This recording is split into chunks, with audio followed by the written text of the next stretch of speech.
Right now, they're the biggest boy band in the world. People knew they were going to be successful, but they just did not realise quite how big they were going to be. And all around the globe, this exciting new pop sensation are leaving adoring fans screaming for more. On social media, they've got 35,000 new followers a day. And we just feel so grateful to, all the fans who've put us where we are. Created on the X Factor, their rise to fame has proved both meteoric and historic. Within 3 to 4 months, they were the biggest music phenomenon in America. This programme reveals their real story. I remember Simon and Cowell taking me to one side and saying, keep your eye on these boys, Clemmy, mark my words, they're going to be big. Plus all the latest hot news and gossip. They came into the office, they did a web chat, it crashed the site. There were over 35,000 people that were trying to talk to them at that one point. And all the truth behind their headline romances. Going out with the darling of the American country music scene was a real coup for him. Then he was dating Leona Lewis. An Australian waitress called Courtney Webb alleges that she slept with Zayn. Zayn vehemently denies it. However, there's only so much you can deny it when she's taking pictures of him sleeping. This is the incredible story of One Direction. Unified, unstoppable, and right now, reaching for the stars.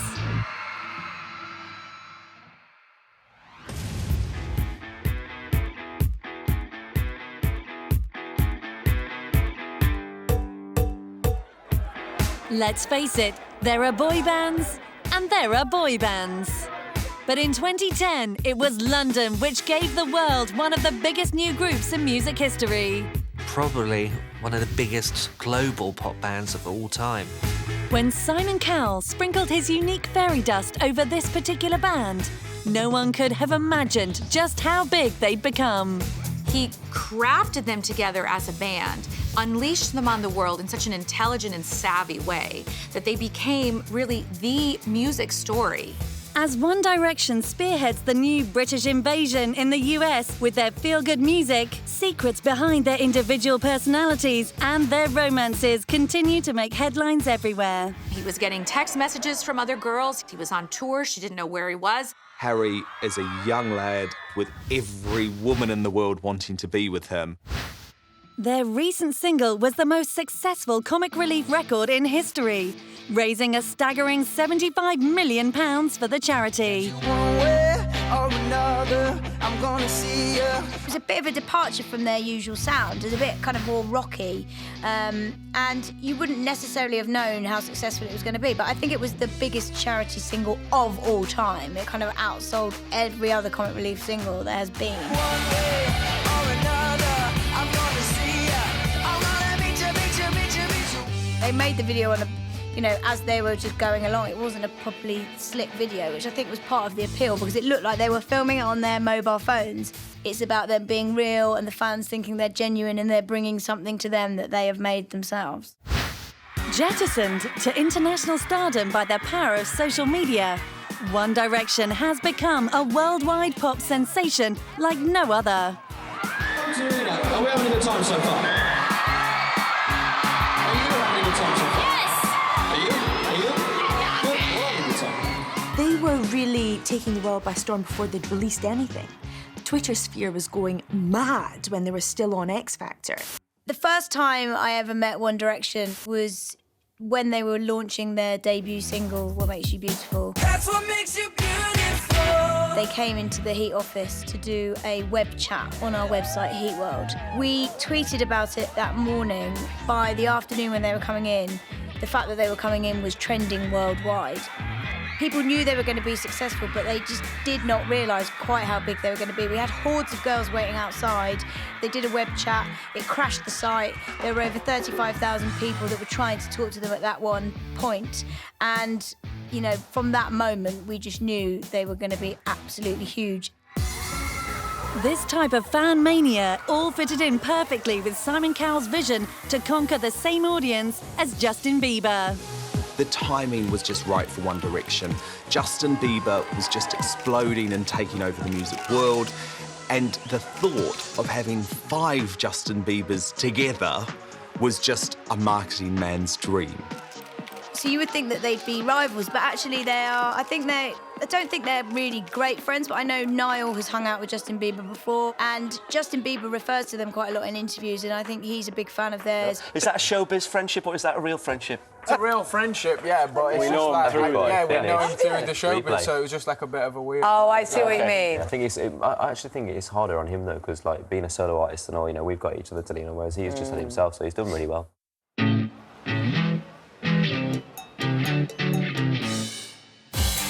When the boys first touched down in America, only several months after the X Factor, the fans there had already reached fever pitch. Before One Direction had even performed once in America, they had a huge following. Their fans had already completely bought into the concept through Twitter, Facebook, YouTube, being able to watch all of their performances and their auditions on X Factor in the UK.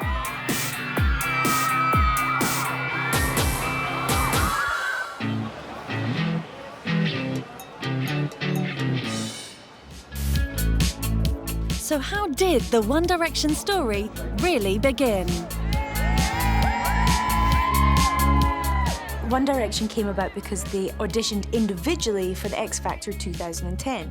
They wanted to be singers in their own right. It was quite a shock when all 5 of them were rejected at the boot camp stage. There were tears, they really were all gutted. I think from pretty early on, Simon Cowell and the executives at Psycho, his record label, had decided that they believed there was more power that year in forming their own boy band, sort of an X Factor supergroup. However, Nicole Scherzinger gets the credit because we saw on the X Factor that it was her idea to put them together in a boy group. I hope they've all sent her flowers or given her some kind of expensive gift. With Harry, Zayn, Niall, Liam and Louis now officially known as One Direction, the boys started to find their feet as a band. Well, I was obviously covering the X Factor for work. I'd go down to the studio, I'd meet the boys, and I think the first time I met them, I just thought, oh, they stand out, there's something about them that's quite interesting, they're good-looking lads, and there was a bit of a buzz around them backstage very, very early on. And obviously as they progressed through the competition, I remember Simon Cowell taking me to one side and saying, keep your eye on these boys, Clemmy, mark my words, they're going to be big. When they came to the judges' houses in their series, he was absolutely blown away by the fact that they had such a good rapport, they got along so well, and they had naturally kind of worked out the harmonies of the group. Within 4 weeks, the boy band was Simon Cowell's last act in the competition, and response from the fans had already gone sky high. I was actually backstage a lot on X Factor that year. I remember sitting in the canteen one day, having dinner, and the guys were on a table next to me, and all of a sudden we could hear all of this commotion and start hearing noises on the roof.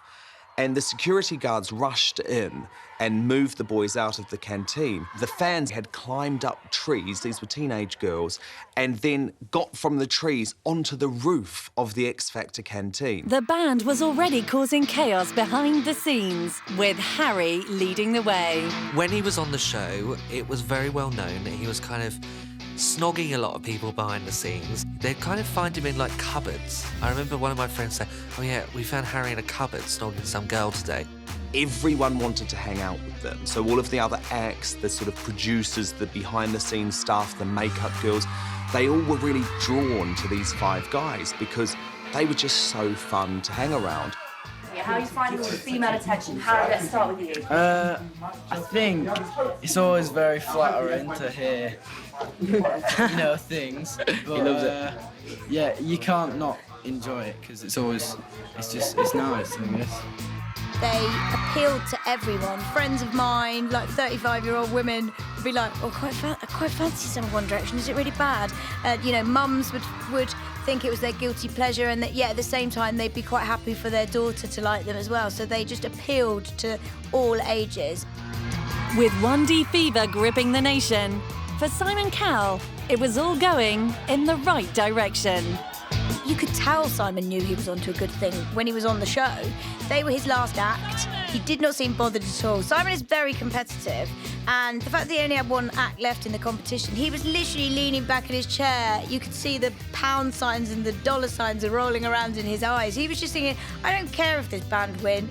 One Direction got through to the top 3. They came 3rd, which is good, but there were 2 ahead of them, Rebecca Ferguson and Matt Cardle, who went on to win. Nobody really thought that the people who came 3rd would also be the group that took over the world.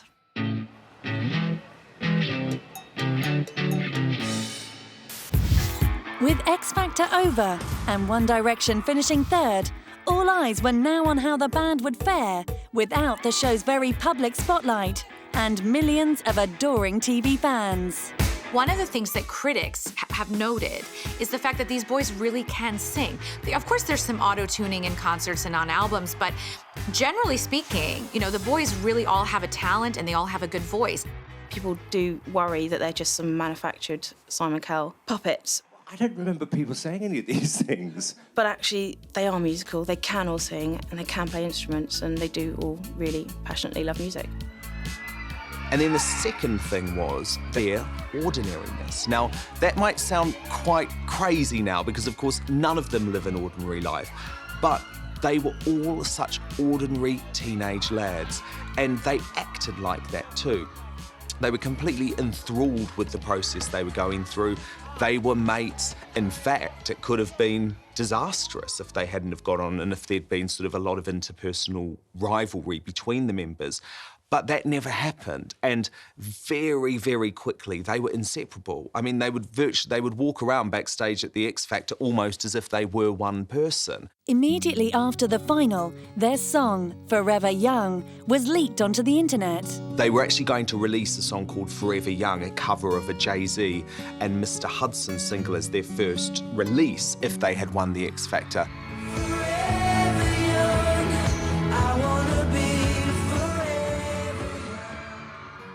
Now, instantly, that would have been a mistake, wouldn't it? Because you think of the massive success of What Makes You Beautiful just a few months later.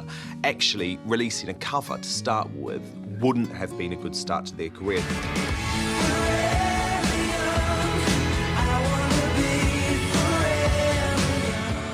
It was a very clever song because it was talking to young people, you know, girls their age and younger, about being young.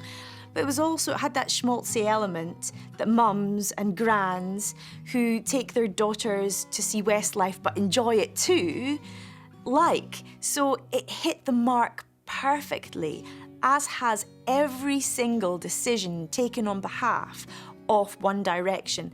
Nothing has been left to chance. And Simon Cowell was certainly leaving nothing to chance. With Westlife announcing their retirement, he needed a replacement fast. And he knew exactly who he wanted to guide 1D to a #1. He had thought long and hard about his next move. One of the very smart things that Simon Cowell did with this group from the very beginning was to bring in really an A-list team of people to work with them. He really spent a lot of money at the very beginning in making sure the people around the band, people working with the band, writing songs for the band, were the best that was out there. He pulled in a lot of favors. You know, Kelly Clarkson got famous from American Idol, so she was one of the first calls he made. She's a huge name, and he got her to sing with the boys on their debut album. He also got Ed Sheeran to come in and participate. And if you think about it, an unknown pop band that no one's ever heard of in America, getting a listen on radio versus one that's a debut with Kelly Clarkson is a whole different kettle of fish. And Simon was very savvy in making sure he had some of his powerful friends support the boys right from the very beginning. Savan Kotecha was brought in to work on the boys' first album. Now, he's a big player in the music world. Currently, he works in A&R at Psycho, Simon Cowell's label. But also, he's worked with Usher. He's worked with lots of UK acts, Alexandra Burke, Leona Lewis, JLS. Simon Cowell rates him, and no wonder, he really gets results. He gets those #1s. So far, to date, he's sold 70 million singles and albums across the world. And, you know, it was, if you think One Direction are serious contenders, you're going to bring in someone like Savan to make the most of them. His songs have won many awards, but his single with One Direction was to prove one of his greatest successes ever. The one thing they really needed was a great song and a really big hit pop song that could transcend what they'd done on X Factor. And What Makes You Beautiful is actually one of the best pop songs to emerge over the last 5 years. The fact that they sampled Grease right near the start of the song was an instant hook. It made it instantly familiar. What Makes You Beautiful is a magical song because the lyrics show that they're talking to every single girl. What makes you beautiful? So that you can pretend it's you they're talking to, and that's what it's about. I remember when That's What Makes You Beautiful first came out, it was released without the video, and so there was this real anticipation that built because you heard the song, but you didn't see them singing the song. But the powerful thing about it was that the lyrics were released. It's the lyrics in a lot of One Direction songs that I think are part of the key to their success because they really tap into the insecurities of their teenage audience. So I think one of the lines was, "You're insecure, I don't know what for," and that instantly makes teenagers go weak at the knees because it's like, they know me. You're insecure, don't know what for. You're turning heads when you walk through the door. It's a very catchy song. It's bubblegum pop at its finest. The song is all about how special and extraordinary this young woman is, who doesn't even know she's beautiful. Everyone else in the room can see it. Everyone else but you. And then the video as well just showed them larking around. We didn't want to see One Direction sort of doing NSYNC or Backstreet Boys group choreography. It was all just about them having fun. I was actually the first journalist to be played their first song, What Makes You Beautiful. Everyone in my office was fascinated by them, kind of trying to play it cool and not really look at One Direction. And I remember Harry kind of shoulder rolling along to the song and Niall was clapping along, and they were so proud and so pleased with it. And that was really special. The minute that What Makes You Beautiful came out, we all just went, oh my God. And that single was pretty much the pinnacle of pop. It was perfect in every way, shape and form. A song that could go globally, universally, as far as possible. #1 in hundreds of countries. I mean, it was just the best record for them to explode out with. Every girl wants to be told they're beautiful, and here are 5 great-looking boys telling them exactly that. It's a masterclass in how to write a great song for millions of girls who want to be adored. That's what makes you beautiful. What Makes You Beautiful was a huge hit, smashing straight into #1 in countries right across the globe. It could have ended up being a disaster if the songs weren't right, if it wasn't the catchy, radio-friendly, happy, amazing album that it was. It would have all flopped. So Simon had all his kind of pieces lined up to make sure it was a success. It's all about quality, you know? It was one of the strongest boy band debut releases in all time. And there were actually loads of potential songs from that album that weren't released but could have been hit singles, and that is always a sign of a very good pop album. But it was when the boys released their debut album, Up All Night, that their popularity really soared into the stratosphere. Once again, fortune found them reaching for the stars. It takes some British bands or solo artists months and months and months to break America. Quite often, they can put in those months and months, and then it's completely unsuccessful. I remember actually interviewing One Direction just before they were about to head to America for the first time. And actually, at that point, they were pretty nervous about actually whether it would come to anything or not. It was very much they felt they were dipping their toe in the water, didn't have any high expectations. The first time they performed live in America on the Today Show, a lot of people were still saying, wait, who are these guys? And when they saw the number of thousands of screaming American fans who had slept out on the street, some of them all night, in sleeping bags to get a good spot, there was a lot of surprise.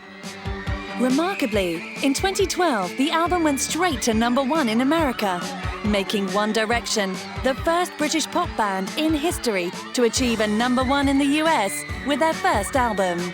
You hear from PRs and management team, oh, my client's going to be massive in America, there's a huge buzz about them. And 9 times out of 10, it's complete rubbish, and 4 people in America are standing outside their hotel waiting for them. So I remember flying over there thinking, oh God, here we go again.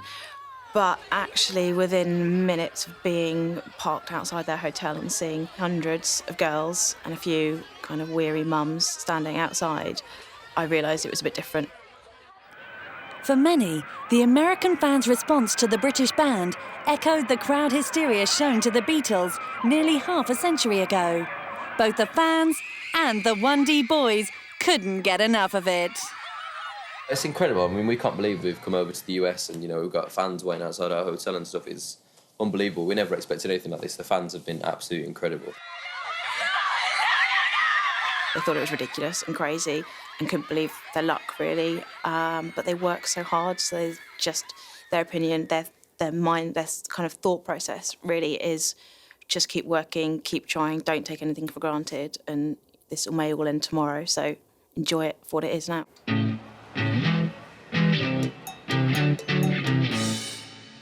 Simon Cowell was like the cat who got the cream. It seems he really did have the Midas touch. But the international success of Up All Night is no accident.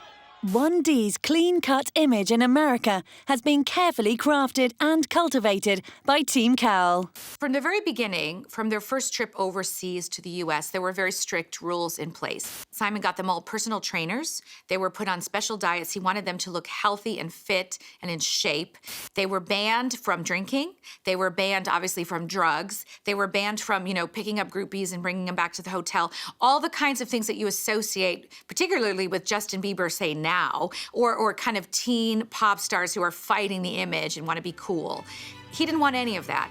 In music today, there's so much raunch, there's so much filth, and I think parents are really struggling with what they can allow their children to listen to. One Direction has really filled that gap nicely, and they've been well rewarded for doing that. And then came the boys' single, Gotta Be You. It's gotta be you.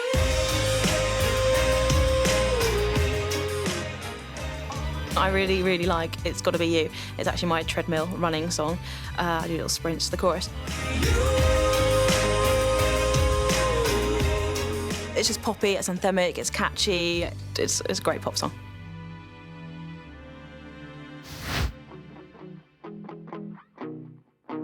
The next smash hit was One Thing. Shot me out of the sky. One Thing was the third single from Up All Night. It went to number 9 in the UK charts. Interestingly, it did even better in America. It went to number 6 there. But when you're talking about 3 singles in a row from a debut album making the top 10, you know that they're not fly-by-nighters. It's got such an incredibly catchy chorus. As soon as you hear it, you just can't get it out of your head. You knew when you listened to that it was just going to be a song penned for a really quality boy band. Surprisingly, it only reached number 9 in the UK, but then in the US, it reached number 6 without even having been released. So it wasn't released for the US market, but it still somehow got to number 6, partly down to probably the fact that the video was just tailored for the American market because it was so quintessentially British. They're jumping about on open-top buses, you know, they're all in all these British landmarks, and you could just see the American girl just going, oh, I love a British boy. The whole song is about how this girl is like his kryptonite. She has this like magical power over him, and that's an idea that appeals to young women because everyone wants to think, especially when you're an adolescent girl, that there's something about you that's so special. You got that one thing.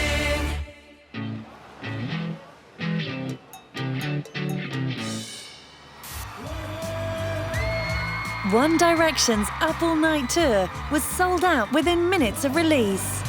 But what is it about a 1D concert that makes it so special? One Direction tours have already been hugely successful. Obviously, they sold out the O2 in London 10 times, also put on sold-out performances at Madison Square Gardens in New York. First time I went, it was the Madison Square Gardens concert, which obviously is a huge deal for them anyway.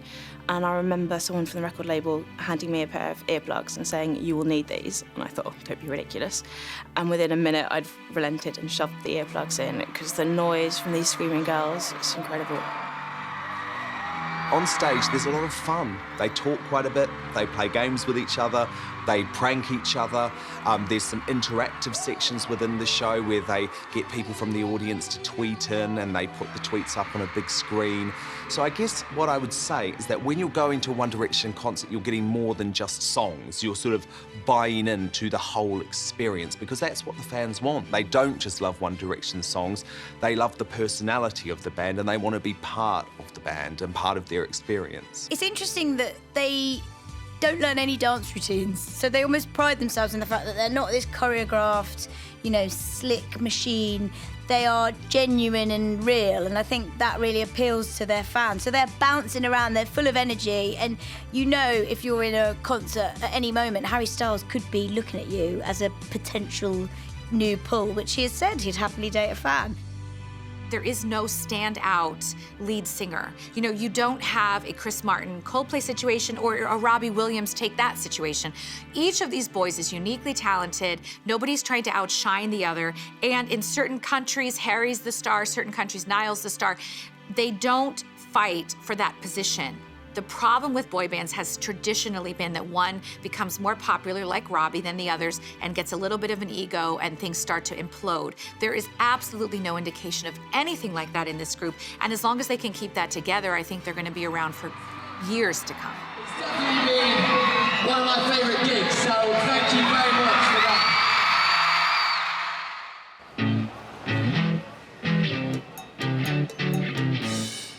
On both sides of the Atlantic, One Direction are a true 21st century internet phenomenon. There is a massive question about would One Direction be as successful as they are now if they had been formed in the 90s, and I think the answer is no. I remember speaking at length with Liam about social media, and he very much credits social media for their success and for the speed with which they got to where they did.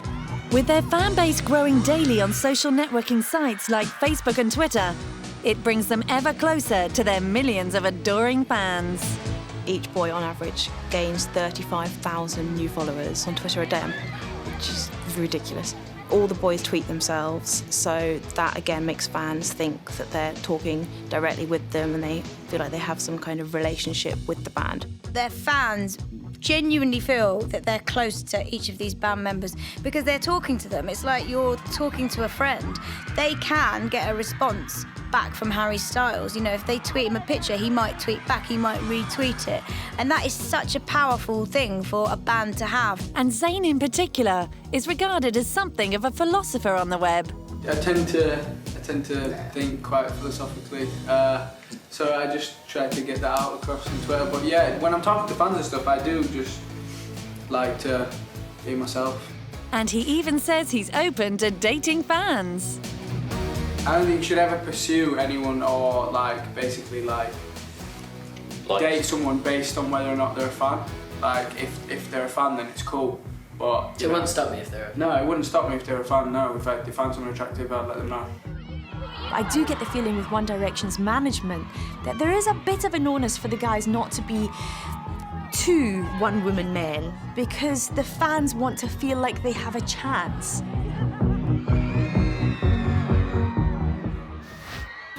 Global fan mania caused by social media does have some drawbacks. It must be really, really difficult. I can't imagine what it's like for them, especially Harry, because he is a talisman and he's followed around all the time. Fans know his every movement, and because of things like social media, you tweet where you are and then half an hour later you've got 2,000 One Direction teenage fans camped outside your front door. I happened to be in Glasgow visiting my sister at university when Harry Styles made an unexpected visit. He was just there to see an old friend, a girlfriend, but not romantically. He turns up to the halls of residence.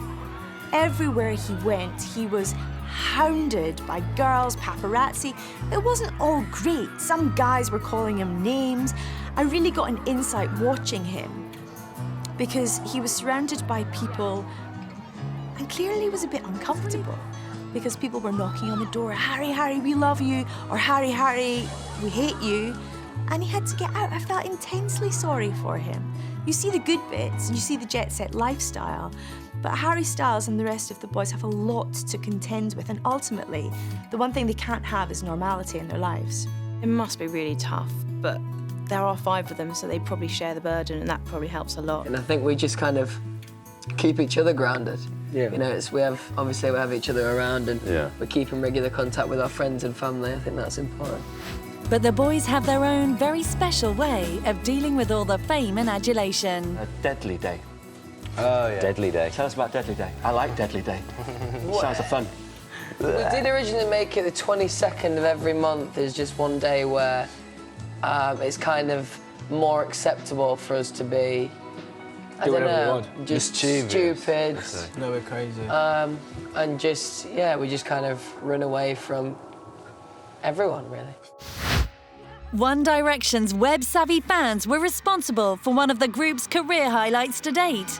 Incredibly, in 2012, What Makes You Beautiful won the award for Best British Single at the Brit Awards, pipping the unstoppable Adele at the post. And it was the 1D fans who voted them into success. Yes. First of all, we would like to thank every single person that voted for us. The fans around the world have been absolutely incredible to us since we told them that we got nominated for a Brit. And it's an absolute pleasure to collect it. And it's just thank you very much. Who's going to get the award at home? I'm going to break it into 5. We decided earlier on, we're going to break the award into 5 and smash it. Either that or photocopy it, I think. So who gets the head? I want the head. Yay! Oh, yeah. Shabba! Thanks again.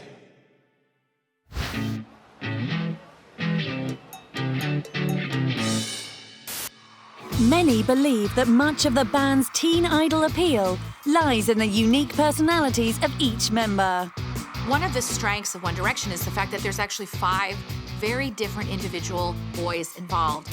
Unlike some of the boy bands in the past where they kind of tried to put them together as a group. They wore the same kinds of clothes, they did their choreographed dance routines. With One Direction, the only time they're united is when they're singing in harmony.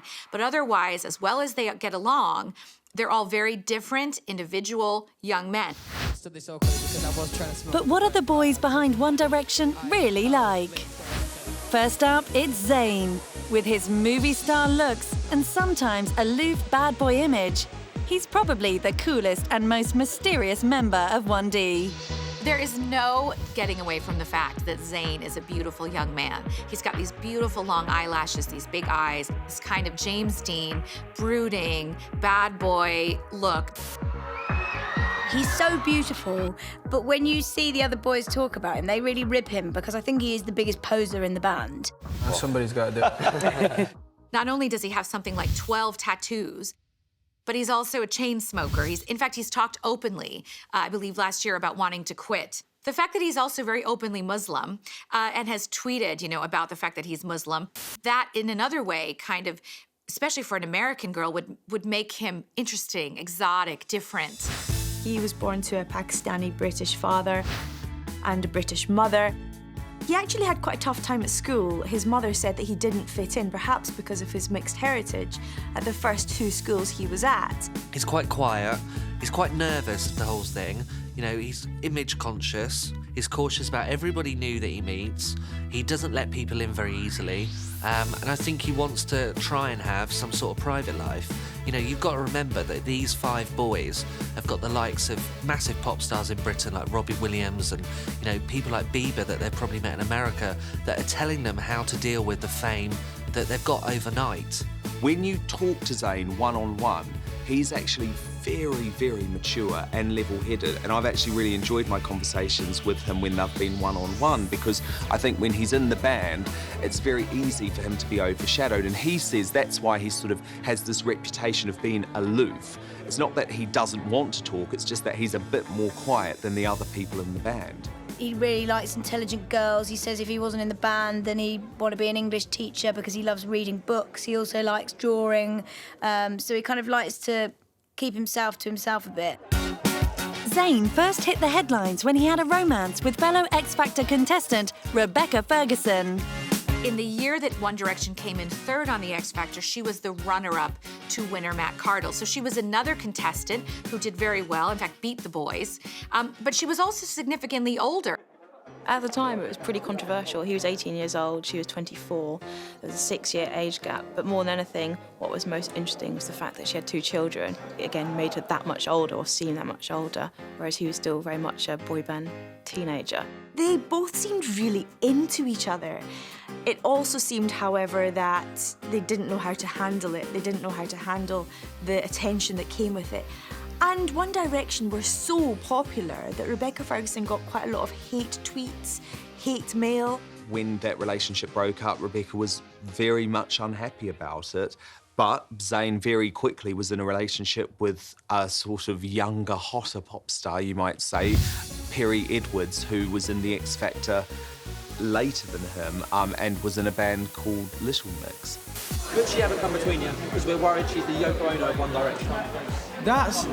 It's completely been blown out of proportion. We're just really good friends. When Little Mix were on the X Factor a year after One Direction had come third, that's when they first met, and they actually snogged on the Saturday night, I think, after one of the shows. I remember management said to me, please don't write it because you don't want to alienate Little Mix's fans. Everything about this industry is just mental. With Zayn and Perry, I think their relationship is or was really genuine, and I think there was a bit of puppy love there, and they met, they shared the same circumstance because they were both on the X Factor, so they had a lot in common. They came together very quickly. I think it was quite an intense relationship. Since then, Zayn and Perry have had their fair share of ups and downs, not least with one revelation emerging from down under. An Australian waitress called Courtney Webb alleges that she slept with Zayn. Zayn vehemently denies it. However, there's only so much you can deny it when she's taken pictures of him sleeping. And he's got very distinctive tattoos. Friends of Perry say she struggles with the thought of him going round the world and millions of women are throwing their bras at him and just, you know, they want him. No matter how much he begs her forgiveness, the seed of doubt is there. I think he's genuinely remorseful about what he has allegedly done, and he's obviously managed to sweet-talk his way back into her arms, because I think that she loves him and he loves her, but I think circumstance will ultimately push them apart, and it's hardly surprising.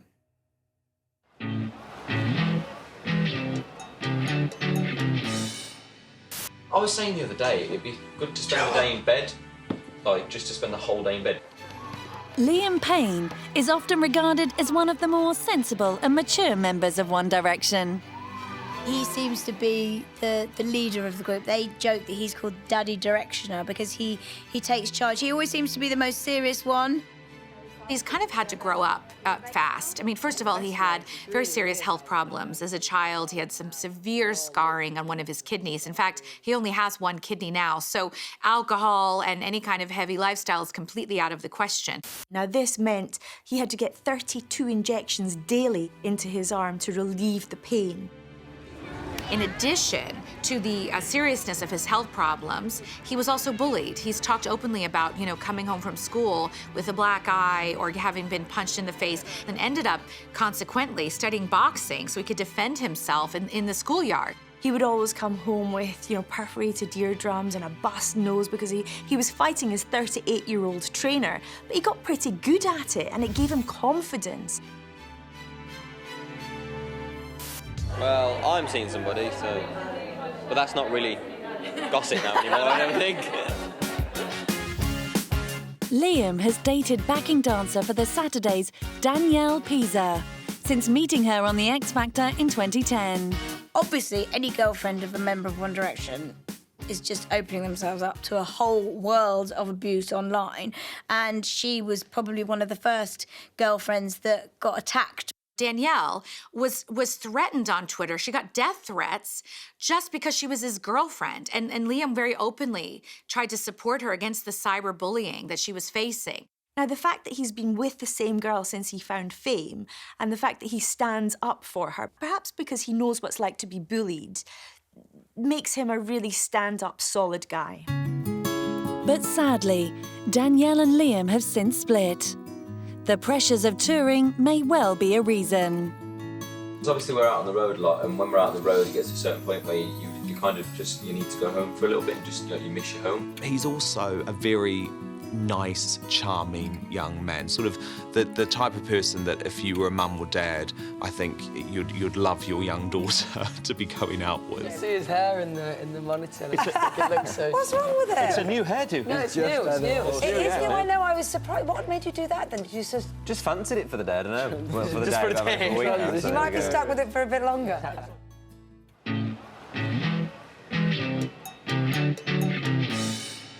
He's the housewife of the group. No, I'm not. I'm a singer. Oh, yeah, sorry. Singer/housewife of the group. While Harry Styles may be the main focus and heartthrob for British fans, Irish band member Niall Horan has emerged as a true teen idol for fans in the States. Niall grew up in Ireland and has that darling Irish accent that everyone finds so charming. He also has very much a fresh face, a very clean look. He's been compared probably more than any of the others to Justin Bieber. I think Niall's very happy for that comparison. He's not trying to be something he's not. He doesn't need to be the bad boy. He's very happy to be kind of the good boy in the group. He represents, truly, more than any of the other boys, I think, the kind of all-American good looks, personality, and sweetness that American pre-adolescent girls tend to go for. He's got the blonde hair, he's got the cheeky smile, he's got his ripped abs. You know, he looks like a typical spring breaker, doesn't he? That's just gone out on MTV and is going, whoa, with his little beer and all the girls hanging around with him. If you judge it by the amount of dolls they've individually sold out of their merchandise, the Niall doll is the biggest seller. So the mums obviously think, Niall, he's the good boy. I don't mind my daughter having a doll of his. Niall has always loved to play guitar. Niall never stopped playing to be guitar. fair, we need to push that more, Yeah. because you haven't even mentioned it in an interview. I keep forgetting. I play guitar on most of the 5 or 6 songs in the album. Yeah, actually, which I think is wicked. Which is pretty cool and I'm very happy with it. So I play on Rivalry. He doesn't stop playing guitar ever. Yeah, are you a little bit annoyed by that, are you, or not? He stopped playing Well, guitar. just a regular busker now. Yeah, he is. No, that's what He does his own gigs. Yeah. He's actually quite a credible musician. When he was very young, he was given a guitar and says it's the best thing he was ever given. Who knows if it's something that he used to escape with when his parents split up when he was 5 years old. But he said he was always that boy who wanted to pick up an instrument. And on the web, he's even gone so far as to teach the fans how to play the main chords on a 1D hit. And then that's the easiest one. Good. On the 5th, on the 7th, and on the 9th fret. 9th and 10th fret. So.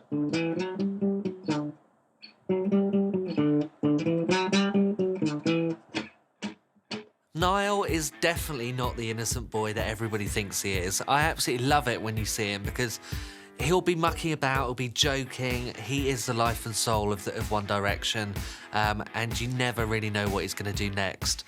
Last time I saw him, we were at X Factor backstage last summer in Lisa's dressing room. He turned up, he had a girl on his arm, Amy Green, who he was dating at the time, and he's really, really fun. You want to hang out with Niall. I think my shirt might be a bit small for me. I think that the US public have still yet to see the cheeky chappy guy that we all see, that's swearing, effing and blinding, you know, and really joking about backstage. Hopefully in a One Direction movie that's coming up, we're going to get to see some outtakes that will give them the personality that we all know behind the scenes. Out of all of the members of One Direction, I would say Niall is the one who just can't believe his luck. We're very lucky to be able to travel the world and, you know, have such a dedicated fan base everywhere we go, you know, so we're going on a world tour next year and we'll be able to see a lot more fans than we did previously. He couldn't believe it that Katy Perry knew who he was and gave him a kiss when he won an MTV award. For him, that sort of thing just blows his mind.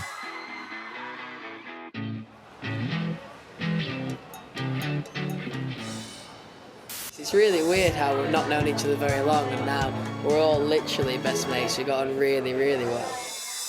Of all the members in 1D, Louis Tomlinson was always the most likely candidate for a life in the limelight. Louis was really raised in an acting family. You know, he and his younger sisters were kind of put out there on television programs. He was on Waterloo Road. His younger sisters were on Fat Friends. You know, their family was obviously grooming their children for a role in the public eye. And consequently, he's very natural in front of the camera, in front of fans. He doesn't seem to get nervous. He has a really good sense of humor, and it seems to come through everything. Zayn said that he screamed in his sleep. Apparently I was screaming in my sleep. He's done it for the last couple of nights. He screamed like a girl yesterday. I was just rehearsing in my sleep. Yeah. He openly says, I'm the most immature and I'm glad I'm immature. So that says it all, really, in terms of the part he plays in the group. Whenever any of the boys talk about their fellow band members and they've been asked about who they'd take with them on a desert island or who they'd miss the most, they always say Louis, because I think he is the person that kind of keeps them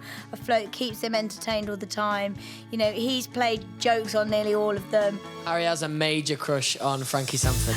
Yes! Big scoop. More of an obsession, actually, at the end. Harry used to fancy Frankie Sanford from the Saturdays, and Louis changed his own number and put it as Frankie Sanford, so that when he rang Harry's phone, it looked like Harry had calls from Frankie Sanford. So Harry ended up having 23 missed calls from Frankie Sanford, thinking that he was in there, and it was just Louis playing a prank. Louis has a long-term girlfriend, Eleanor Calder, and his mom says, you know, he's always had a thing for pretty brunettes, that she's certainly a pretty brunette. She's studying at the University of Manchester.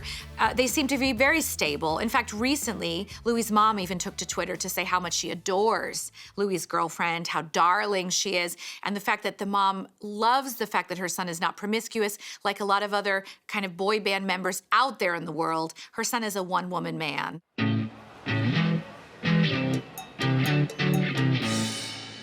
Who gets the most attention? Harry. Harry Styles has emerged as the biggest headline grabber in the band. And with good reason. I think Harry is getting the most attention. I think it's Harry's I think it's the curly hair, yeah. I think that's where his power is. I think the hair just like attracts the girls. Without this and the four nipples, I'm nothing. Harry grew up in Cheshire. His mum, Anne, divorced his dad, Des, when he was about 7, so he was quite young when they split up. And he's very close to his stepdad, and he was happy when his stepdad and his mum married, but he's really close to he's quite a mummy's boy.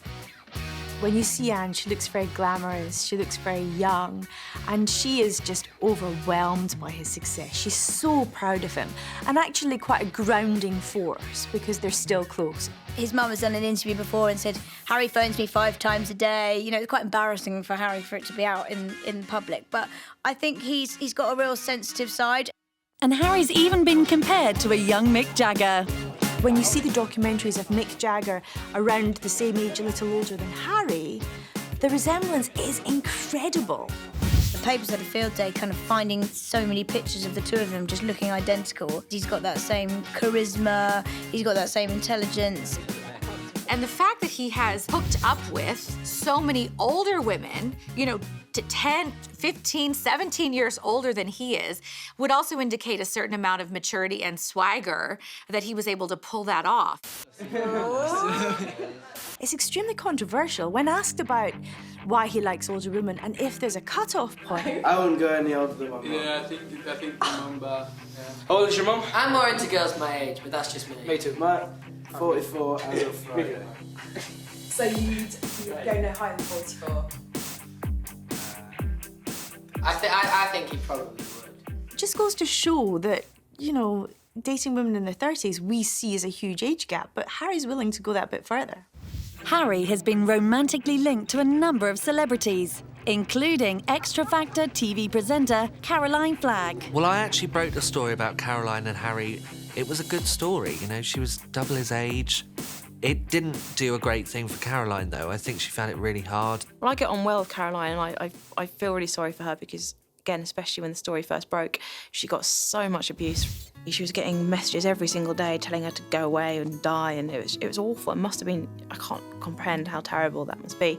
Personally, as a journalist that had written that story, you actually felt quite guilty because you saw what Caroline had gone through, and, you know, I spoke to her about it, and it really was really hard for her to deal with that. And they were a really good couple, and they were together for quite a while.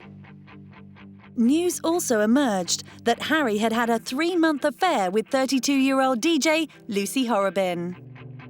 After Harry and Caroline, or Haroline as they were known, kind of fizzled out, another story emerged that Harry had apparently seduced a 32-year-old radio DJ in Manchester.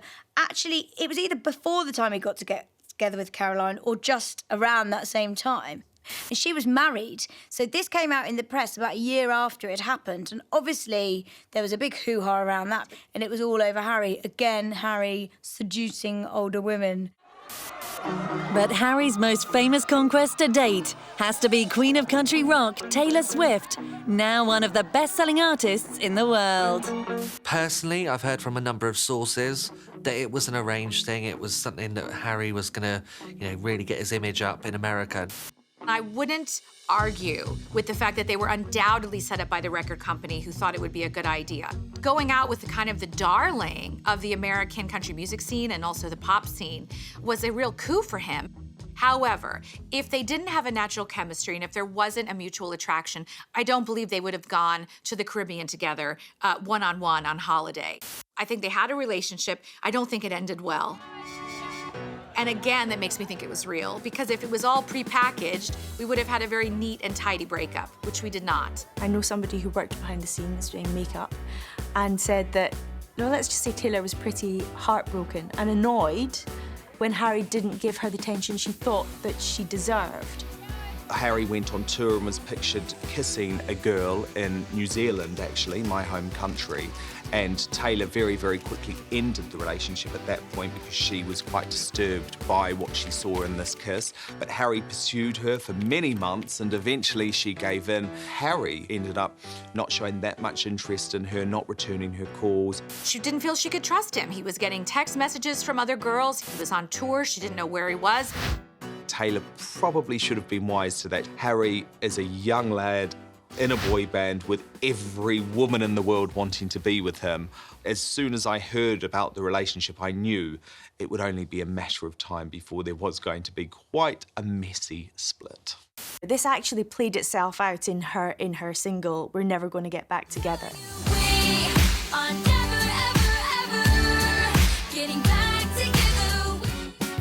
That was her saying to him, I knew you were a player from the start, and I called it right, and I should never have got involved with you, but I did.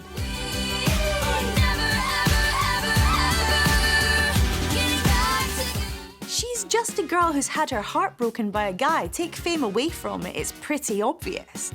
There's no PR stunt about it.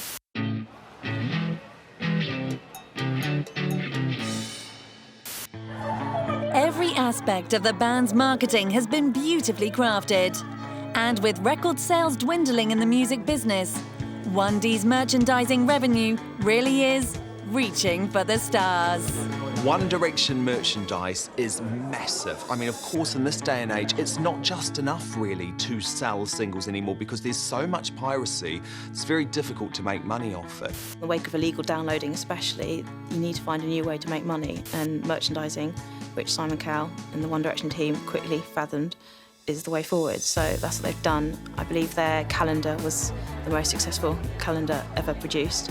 They have really revolutionised the whole idea of selling merchandise directly to your fans. Obviously, there's loads of ways to buy it online, but they have also launched a number of One Direction pop-up stores, which often are launched in cities a few weeks before they arrive in town to perform shows. And in these shops, you can only buy One Direction items. There is nothing else on sale. There was like stampedes of people trying to go in there. The boys weren't even in there themselves, but the fans didn't care because they just want everything emblazoned with their favourite band. You know, the phone covers, absolutely everything. They are a marketing person's dream.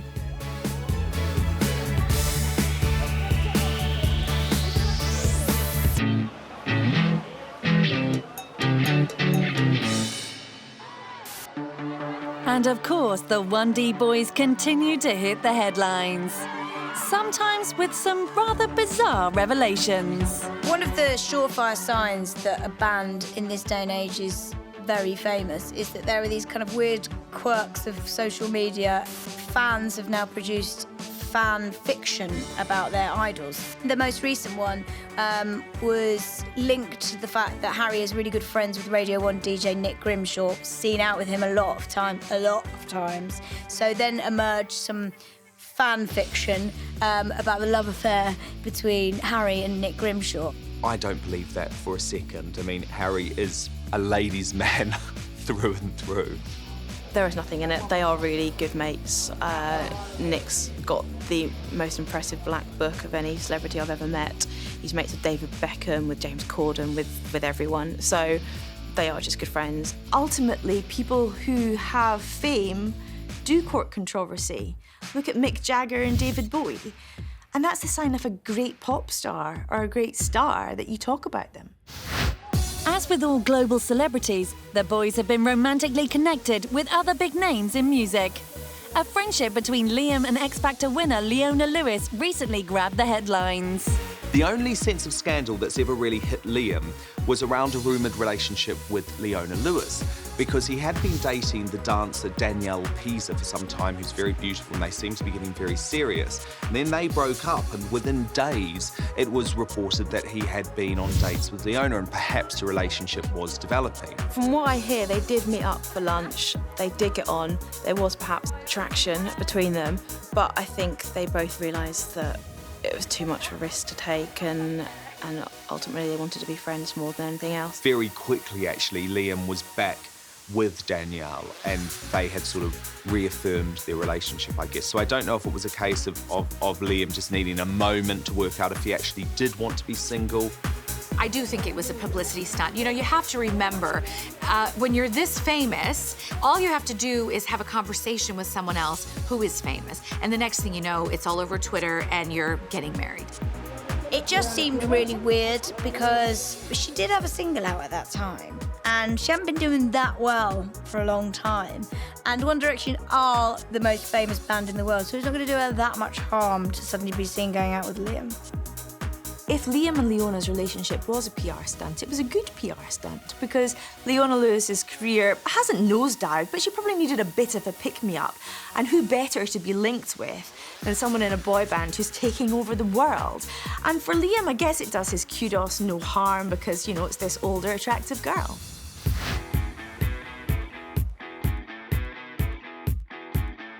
Live While We're Young, the band's first single from their highly anticipated second album, was released on the 30th of September 2012.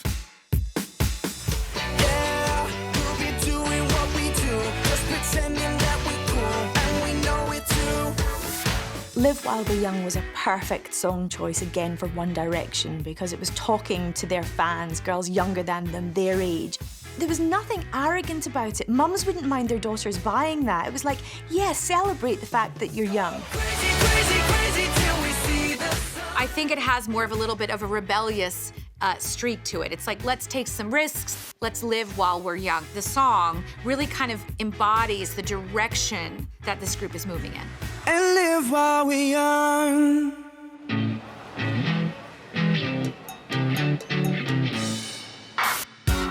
Take Me Home, One Direction's second album, was released in November 2013.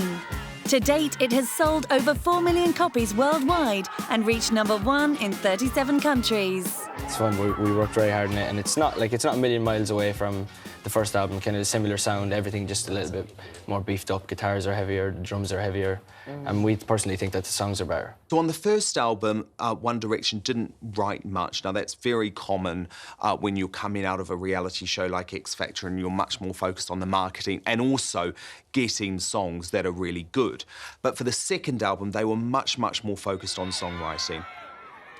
The second follow-up album was a little bit more rock-inspired. It wasn't quite as innocent as the first album. As they age, as they get into their 20s, they're going to have to transition from the teenage pop band. You know, Justin Bieber now is very different from Justin Bieber at 15. And it's a very tricky time. You know, look at what happened with Justin Timberlake, Britney Spears, transitioning from that young pre-adolescent fan base to a fan base that's growing up a little bit. The boys headlined a sold-out show at New York's Madison Square Garden on the 3rd of December 2012. Tickets for the event sold out in less than 10 minutes.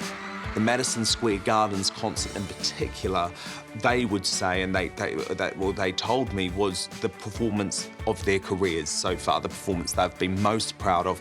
They put most into it, and they sort of worked a very special set list for those nights, because for them, that was really proof that, gosh, we've made it in America now. We can sell out Madison Square Gardens.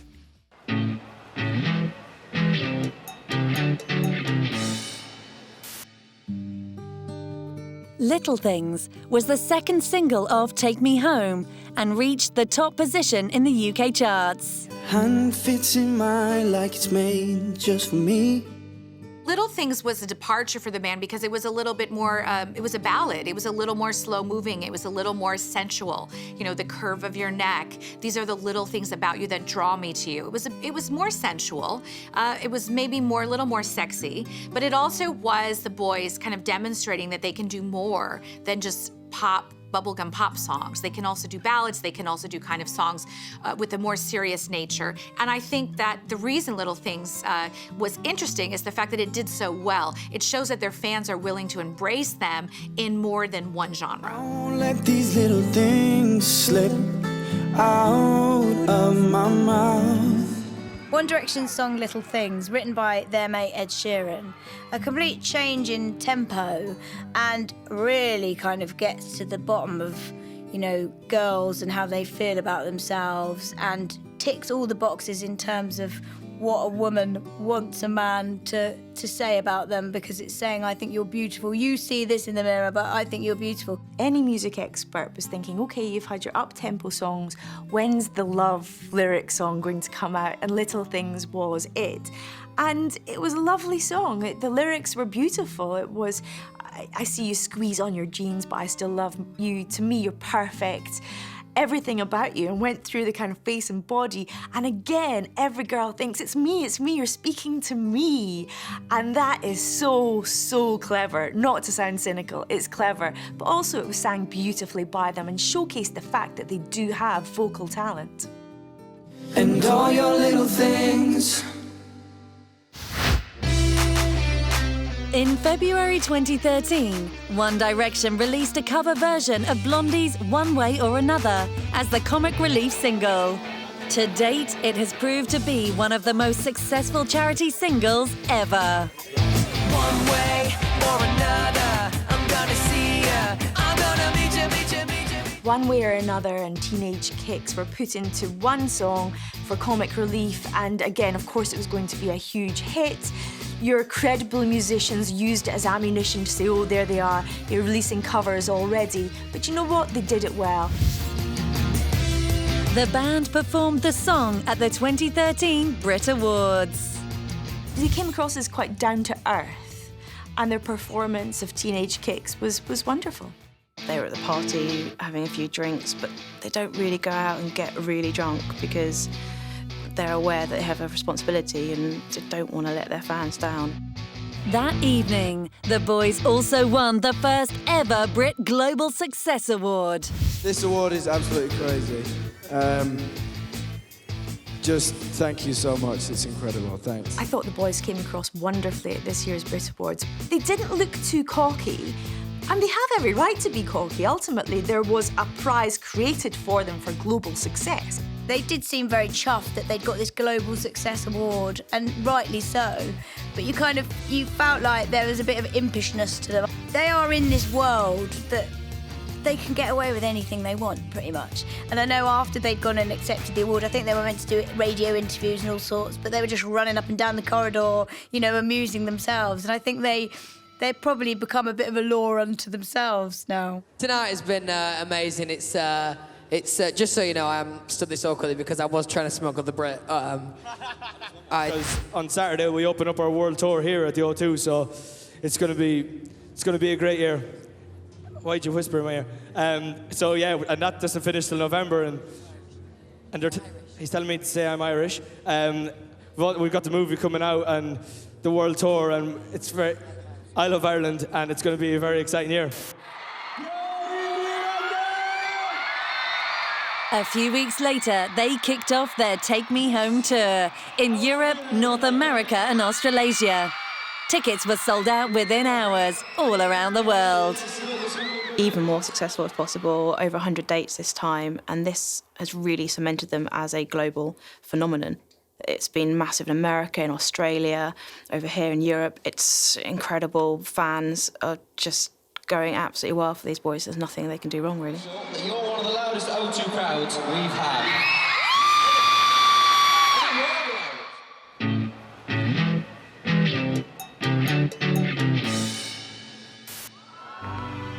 If their management are to be believed, One Direction have notched up an incredible 23 million sales worldwide in less than 2 years, including 14 million singles, 8 million albums, and 1 million DVDs. They are quite simply a global phenomenon. The boys now have a millionaire lifestyle that they could only have imagined in their wildest dreams. But Simon Cowell's team is determined to keep their feet firmly on the ground. In my job, I've interviewed them at various different points throughout this crazy journey that they've gone on, and I've never found that they've become arrogant or that they've become cocky, or actually, most importantly, that they've sort of lost the joy and the excitement and the verve for what they're doing. They completely understand that they are literally going through the best experience in the world. People like us don't get to do stuff like what we're doing very often, and we just feel so grateful to, you know, all the fans who've put us where we are, all the you know, radio, music channels who've helped us along the way, and you know, we're just so grateful to have this massive opportunity, and we're having fun and working hard, and hopefully it keeps going. Now said to be worth a cool $50 million, One Direction embodies everything a boy band should be. And with the backing of one of the biggest music maestros in the world, it looks like they could be around for quite some time to come. Simon Cowell needs One Direction almost more than they need him now. And he is well aware of how much of a cash cow the boys are and is grateful to them, but also he gave them that platform and they'll always be grateful to him. I don't think anything else that Simon Cowell does will really surpass what he was able to do with these fresh-faced boys from the UK. I think One Direction definitely have a chance of longevity. The key point is that they don't start hating each other, and they're not even close to that point yet, because actually they are still genuine friends. If their songs evolve and they kind of grow up with their fans and become a bit more mature and let a bit more of their, you know, true personality and feelings out, then there are several years to go. When I talk to music experts and say that I think Harry Styles will be around in 20 years, they laugh. They say it's just a pop band. You know, he's got a shelf life for a couple of years. Absolutely not. There's something about Harry Styles, the way he looks, his charisma, the way he carries fame, the controversy around him, that means he will be around. Probably one of the biggest global pop bands of all time. You know, not since the New Kids on the Block days when it was a global phenomenon have we seen a band do this. And for them to be British, to be flying that flag all around the world is truly extraordinary. Thanks again. Thank you very much, guys. Thank you. Thank you very much. Thank you. This is the story of how 5 ordinary boys from the UK and Ireland have taken the world by storm. Featuring exclusive footage of One Direction's 2013 global tour and the boys at work and play. I'm a big fan of Kit. I like black and white together. I think they go well. It's slimming. We chart their extraordinary journey. I do have somewhat of a man crush on you.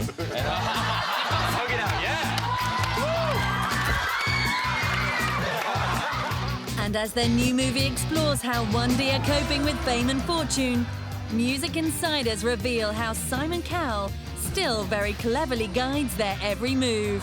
They're just special, these boys. Simon came back by saying, well, you know, if they want a year off, they're more than welcome to have one. I don't believe for a second that he means a word of it. Well, he makes the last decision on everything. He's still the top boss for us. Yeah. Secrets are uncovered behind their unique personalities. Liam had to apologise quite recently on Twitter after he got a bit annoyed with some of the fans for keeping him up all night. He's cautious about everybody new that he meets. He doesn't let people in very easily. And why their romances continue to dominate headlines every everywhere. He's just had this giant likeness tattooed on his arm. It really does look like Perry. It's extraordinary. He ended up on a party bus with a fan. So he had a pretty wild night with her and her friends. But being the biggest band in the world can sometimes bring its own unwanted rivalries. Well, the feud between One Direction and The Wanted is very real. And some serious stress levels. It's like a pressure cooker. One of them is going to blow at some point. As 1D's pop fairy tale unfolds, we ask, what's next for the boys who seem to have it all?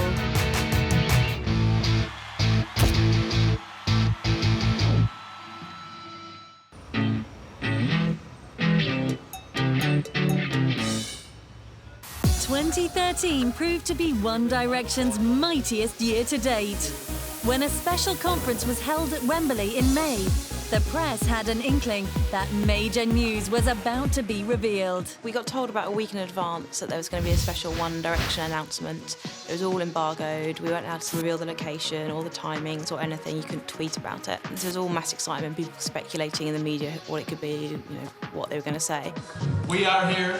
We're very incredibly excited to announce that we are going to be doing a worldwide stadium tour in 2014. They had actually invited journalists, one journalist from each of the countries that they would be doing this stadium tour in, to come to London, and they all got to ask a question at the event as well. We're going to Chile, if we could go to Colombia, next to Peru. Thank you, Argentina, that was very moving. Liam, Harry, Zayn, Niall and Louis all seemed incredibly relaxed on the day, appearing to revel in the task that lay ahead. Filling stadiums around the world in their new 2014 Where We Are tour. Harry is just very cool, and you can see that he is genuinely just himself. He doesn't really have to rehearse any lines. He speaks from the heart, but he seems like he is probably about 10 years older than the rest of them in the way he speaks. It's going to be a much bigger show. You know, we want to make the stage bigger. New songs as well? Yeah, there's going to be some new songs, so... yeah, it's going to be a completely different show to the Take Me Home tour, so it's going to be a lot of fun. We can't wait. Niall seems to take the lead a lot more than he used to. It's almost like you've seen him really come into his own, and he's almost become more of a leader sometimes than Liam, who was originally the dad of the group. Louis chips in and kind of messes about every now and again. Last time I spoke to you, you were really drunk. What? Yeah. Awkward. And of course, Liam is still a big talker. A Brazil fun fact, thongs are commonplace. He's always been that kind of backbone of the group, but Zayn just sits there and says nothing. These are 19 and 20-year-olds who have only been famous, you know, a few years, and yet they're handling themselves as if they've been A-list celebrities for a decade. They were having a right laugh, making jokes about experiencing the South American woman. What he means is we're going to try the food and then appreciate the women. Everyone watching that press conference live, all the fans could go, they're really excited because they're coming to my country. So they were very clever.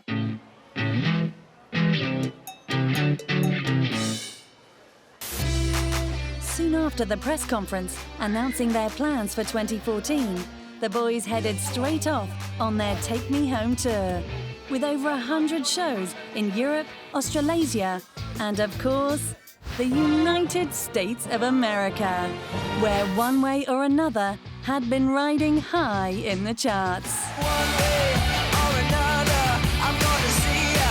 I'm gonna meet you. One way or another, I'm gonna win ya. The Take Me Home tour wasn't the first time the boys had hit US soil. In 2011, the fans there had welcomed them with open arms. Over in America, One Direction mania is just kind of out of this world. You cannot see a picture of them there without having all these hands in the foreground.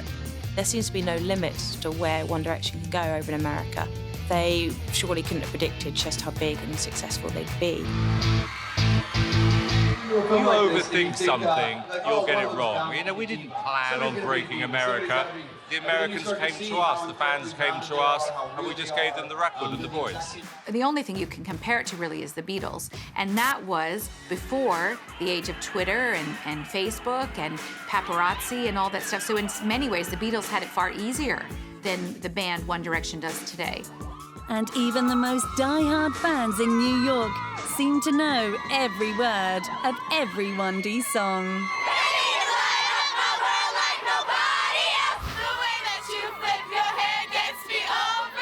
And their fans weren't just girls. I've been here since Thursday, trying to meet them outside of their hotel. I'm never getting rid of these. Like, this is priceless to me.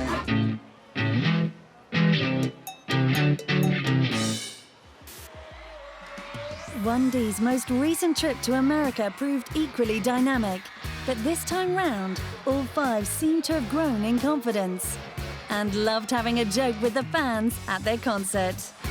I remember when they were in Atlanta, and Niall gets up and does this deep Southern drawl accent, which the fans went crazy for.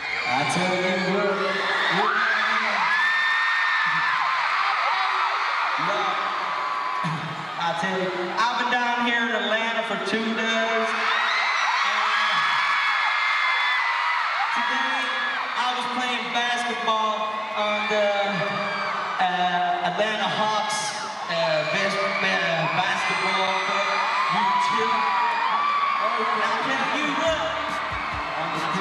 I'll tell you what it is. Niall also proved a joker in Los Angeles. There is a phenomenon, a dance phenomenon called twerking. Don't ask me to do it, but it's kind of some weird jerking movement that Miley Cyrus has done, and everyone starts emulating it. And so when they were on stage, they get asked in one of their Twitter Q&As, which they do as part of their tour, if they'll do any twerking dancing for their fans. Liam goes first, the dad of the group, looks a little bit like a dad trying to do the dance. Niall throws himself into it. The crowd obviously goes nuts, but they're all waiting to see if Harry, Cool for School Harry, will do it, and he does do it.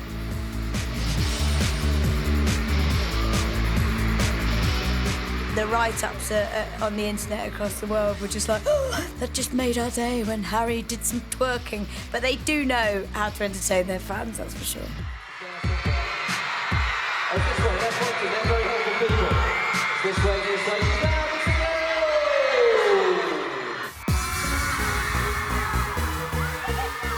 Needless to say, Harry, always the maverick, seemed to embrace the excitement of America more than any of the other boys. It certainly didn't cramp his style, despite being mobbed wherever he went. Harry Styles in New York, he got completely mobbed outside his hotel when he went off to do a spot of shopping. I don't know what he thought he was doing. He couldn't even get to the hotel door. I think he had to kind of squash through and then climb through the railings.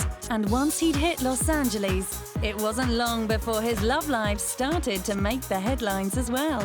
Harry's been associated with a lot of famous older women, and most recently there was a picture of him coming out of an LA restaurant, the Ivy, with Rod Stewart, Rod Stewart's wife, and Rod Stewart's daughter, Kimberly Stewart. And Kimberly Stewart has been attached to other famous men before, so people started speculating and thinking, what's going on? Is Harry dating Kimberly Stewart? Obviously, everyone put 2 and 2 together, and we thought possibly made 5. Harry wouldn't comment on it. Kimberly wouldn't comment on it. It was all, a bit of a mystery. Rod Stewart, her dad, then went on a UK chat show, was asked about it, and he appeared to drop his foot in it by saying, let's just say Harry's car was still in the driveway the next morning. I'm not saying any more. There's been conjecture really about whether Harry and Kimberly did actually have any sort of romance or whether they were just all friends, all hanging out together. I don't think anyone's really got to the bottom of that one. I wouldn't be surprised if Harry, in this case, was actually using his connection with the girl to get close to her father. He's got a game plan, I think, Harry, so he knows the kind of people he should be meeting and should be hanging out with. He's probably more interested in Rod than his daughter. While Harry Styles may be the golden boy as far as the British fans are concerned, Irish band member Niall Horan has emerged as the real teen idol heartthrob in the United States. You get this sense of innocence, the blonde-haired Irish boy who, why wouldn't you want to like him? And although Harry steals the show a lot of the time, Niall is huge in America. American fans particularly loved Niall's preppy image in the video, for one thing. You don't notice at all that I'm going out of my mind. He looks a bit more kind of wholesome and American than the rest of the boys. He's got that sort of California-y look. So I think he then appeals to the mums of the young kids out there, and I think, yes, I'll buy the Niall doll, and the Niall doll was the most popular in America. I think Niall is a very normal guy still. It was interesting, actually, the last time I spoke to him, he said that he was moving his mum down from Ireland, but he was going to move her into a house just around the corner from him, so she was still close enough to do his washing and all of that sort of thing, but not invade his personal space too much.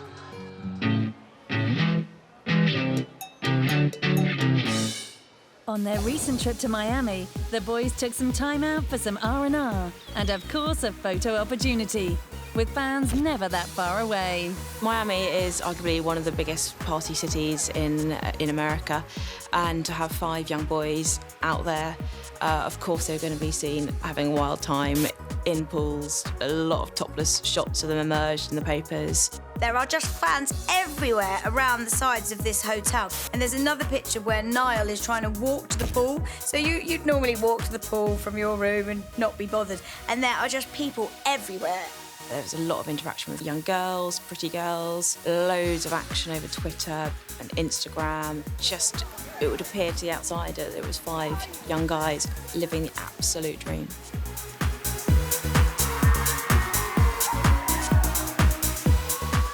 You know, these guys have it in spades, this sense of self-possession and an ability not to take themselves seriously and not to get too self-conscious, and they have it, and that's what makes them so likable.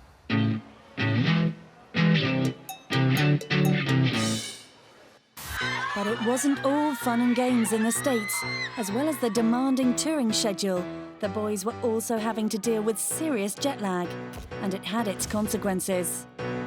Liam got a bit annoyed with some of the fans for keeping him up all night by singing his songs outside his hotel room and calling the phone in the hotel room. But he was very well aware of the fact that the tweet that he posted potentially looked a little bit aggressive. A little bit ungracious, kind of complaining about it, when in fact, that's really not the done thing for someone in his position they're still expected to be grateful that they have fans. Obviously, they love the fans because they have managed to put them in this incredible place and put them on this amazing pedestal, but it does mean that at times, living a normal day-to-day life is virtually impossible.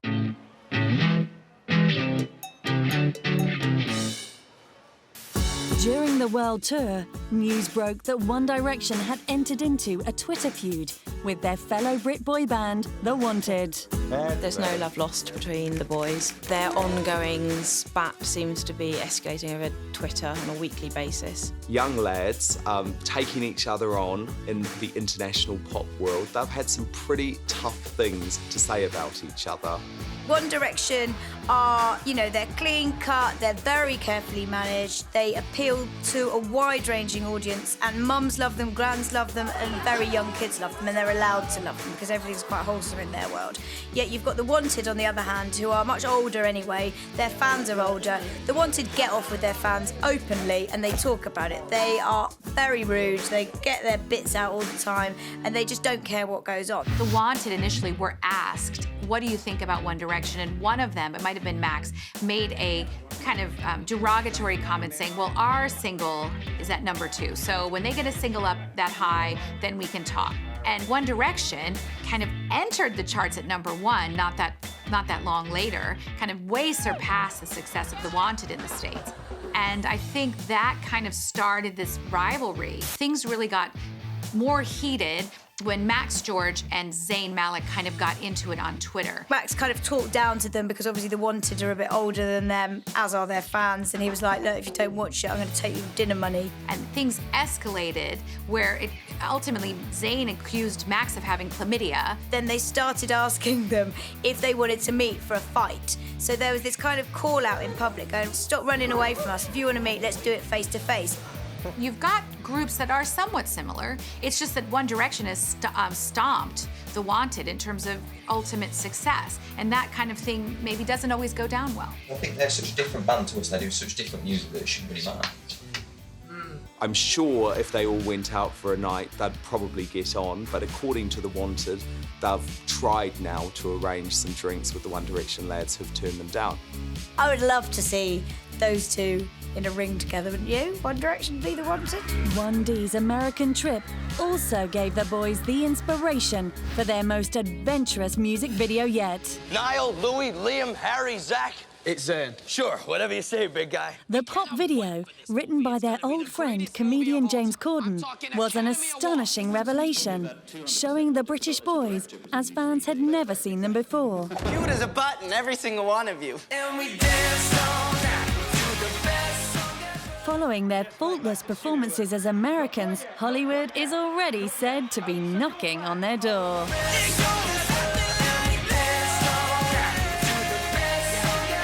Their acting was pretty amazing, although modesty prevents them seeing it like that. I don't rate myself as an actor, but Neil, me either. Neil, please.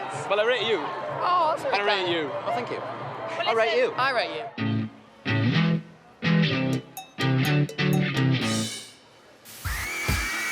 On tour in Australia and New Zealand, thousands of screaming fans came out to meet, greet and cry over the boys. So hard for everything, all the competitions, and she's come so close. She's been on the radio, I've been on the radio, still no tickets, but this is the makeup for it, isn't it?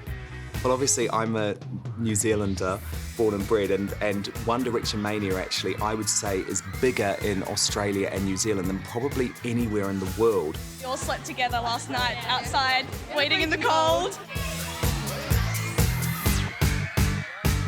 In Australia, they were going to do one of the main breakfast TV shows, which has sort of a street-side studio.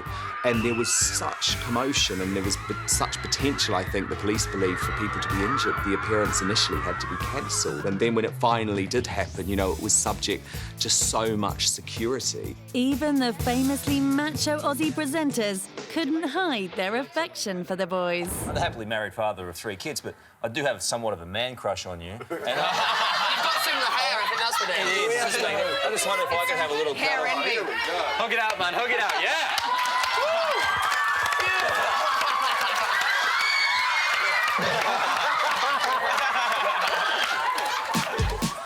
The Australian fans have gone mad for them. There was a picture of them I saw in one of those pop-up shops in Sydney, and they'd all bought, there's these 2 girls, they'd obviously just bought a load of One Direction merchandise. They've got these One Direction carrier bags, and then they're fallen to the ground with their head in their hands, and it's like, what's happened to you? And it's obviously they're just overwhelmed that they've managed to buy these products. They hadn't even seen the band. They were just crying with joy. Along the way, the One Directioners have proved themselves a real force to be reckoned with. One Directioners are like this mad breed, and I don't think we'd seen fan bases like it for ages. What's the weirdest thing anyone's ever asked you or said to you? Somebody wants us to lick my face. Yeah, just... Somebody asked to lick your eyeball as well. That was Harry, I think, that was. Well, the only thing I can really compare the One Directioners to would be the Twilight fans. Intense, intense, intense interest. It's almost like an emotional connection. They are amazing. They sing like angels, and you just see them and you just want to cry all the time. One Direction fans all around the world, actually, are just ridiculously passionate. I think it's what happens, really, when you're a teenager. If you love a band, you really, really love a band. Just to see their hair would just be amazing. They're just so high. They're perfect in every way. And the boys love to give the impression that their fans are all in with the chance of dating their heartthrobs. I don't think you should ever pursue anyone or, basically, date someone based on whether or not they're a fan. If they're a fan, then it's cool. But It wouldn't stop me if they're a fan. No, it wouldn't stop me if they're a fan, no. It's nothing new for the management of boy bands to say, don't publicise the fact you have a girlfriend, or don't publicise it too much. And I'm positive with One Direction, it's no different. The management would rather they looked single. Imagine how annoyed you would be as the girl if it had to be completely secret. You know, the moment that somebody from One Direction gets engaged or married, God forbid, girls will be devastated. Hi, Courtney! There was a brilliant story of Harry when he was in Scandinavia. They'd been touring there, and he ended up not on his own tour bus, but on a party bus with a fan.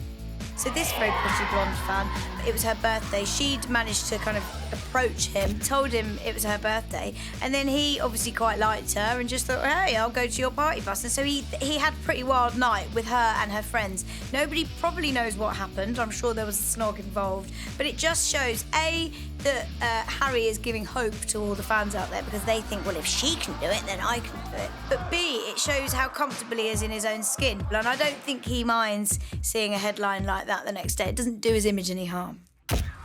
They really believe that these guys are men that they could potentially date if they met them under the right circumstances, and that they belong to them. Woe be it to the young woman who gets attention from one of the guys in the band. UK tennis star Laura Robson got a taste of what it was like to be on the end of a directioner when Harry Styles tweeted her saying, good luck, mate, before she was in Wimbledon. Of course, this sent fans into overdrive too, famous people being linked and people were speculating the same age, maybe they're secretly dating. I think she tweeted him back and said, oh, hi to all the One Direction fans. Suddenly, she just got hordes of abuse saying, we're not fans, we are directioners. Her Twitter following increased significantly. She had tens of thousands of more followers just by the mere mention of her by the lads. Well, I actually had a recent first-hand experience of the One Direction Twitter phenomenon. I tweeted something fairly innocuous, and Harry Styles wrote back immediately, ha ha ha ha. And I didn't really think anything more of it, put my phone away. Half an hour later, went back on Twitter, and I'd literally gained 700 followers in about 2.5 minutes. Hundreds and hundreds of fans replying to both Harry and myself, you know, Harry, follow me, and Harry, I love you, and Harry, why are you following her and not me? And it was insane, and that was from one ha-ha comment.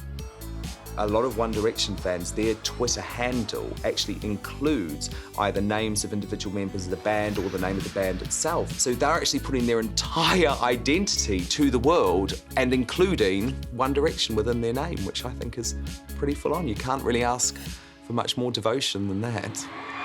So we know the fans love One Direction, and in turn, the boys always make a point of thanking them, particularly at their concerts. Thank you so much for coming out to see us. It means the world to us. Thank you to every single one of you who bought a ticket to be here tonight. Friends. And also parents who spent their well-earned money to come watch us. And do what we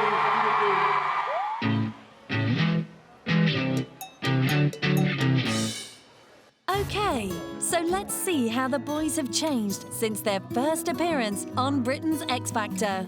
Yeah, I wouldn't say any of the lads have sort of changed at their core, but obviously they have had to mature to deal with this sort of massive, huge sensation that they are now involved in. It actually is them. We've watched the boys from One Direction grow up in front of our eyes. So they were, 16, 17 when they got on to X Factor, and you've watched them kind of turn from this puppy, excitable, uncontrollable, jumping up and down spirit to just being a lot calmer. When the X Factor was on, I think it was a bit like, kids in a candy shop, because all of a sudden they had fans for the first time who wanted to go out with them, wanted to go on dates with them. Who gets the most attention? Harry. There were a lot of rumours that Harry would sometimes, take girls on tour backstage at the X Factor and that sort of thing.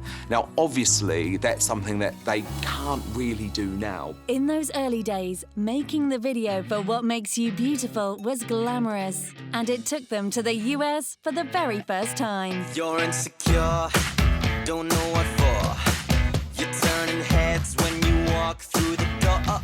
The highlight for me this year, and I suppose the lads will agree with me, was doing the music video. It actually made us feel like we were now becoming pop stars or whatever. Yeah. Baby, you light up my world like nobody else. Every girl wants to be told they're beautiful, and here are 5 great-looking boys telling them exactly that. It's a masterclass in how to write a great song for millions of girls who want to be adored. And no matter what you thought of Simon Cowell, you knew that he was ploughing all of his energy into this band.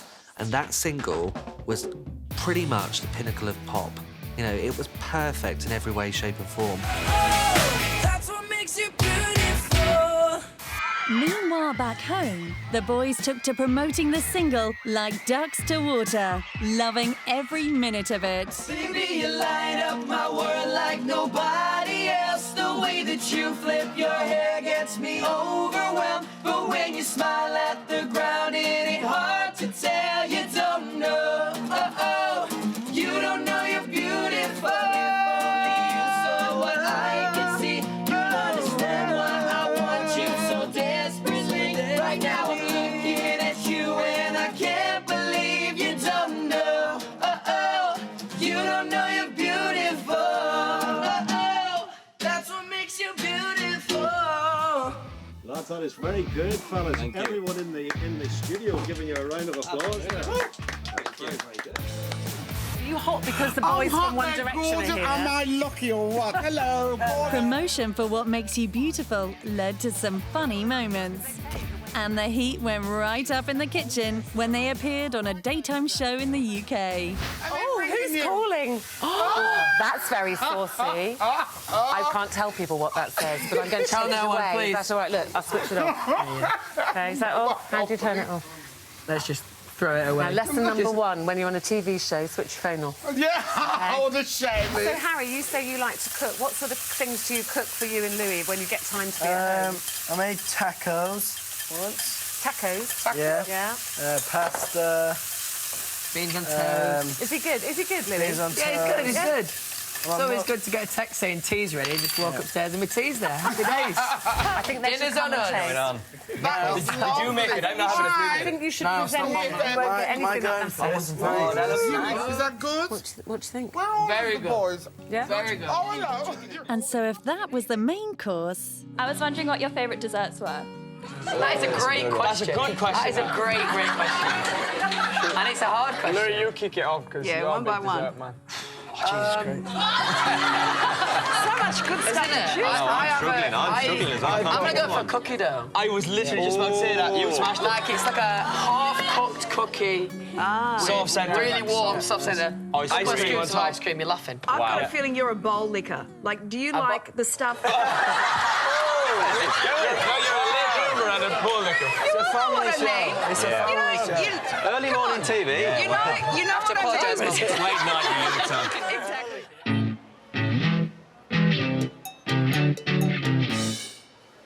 Maintaining a clean-cut image in One Direction has always been incredibly important. Who's the least modest one that can tell me that looking good is an advantage? I'll turn to the man from Mullingar. Well, don't turn to me. You have good, healthy hair.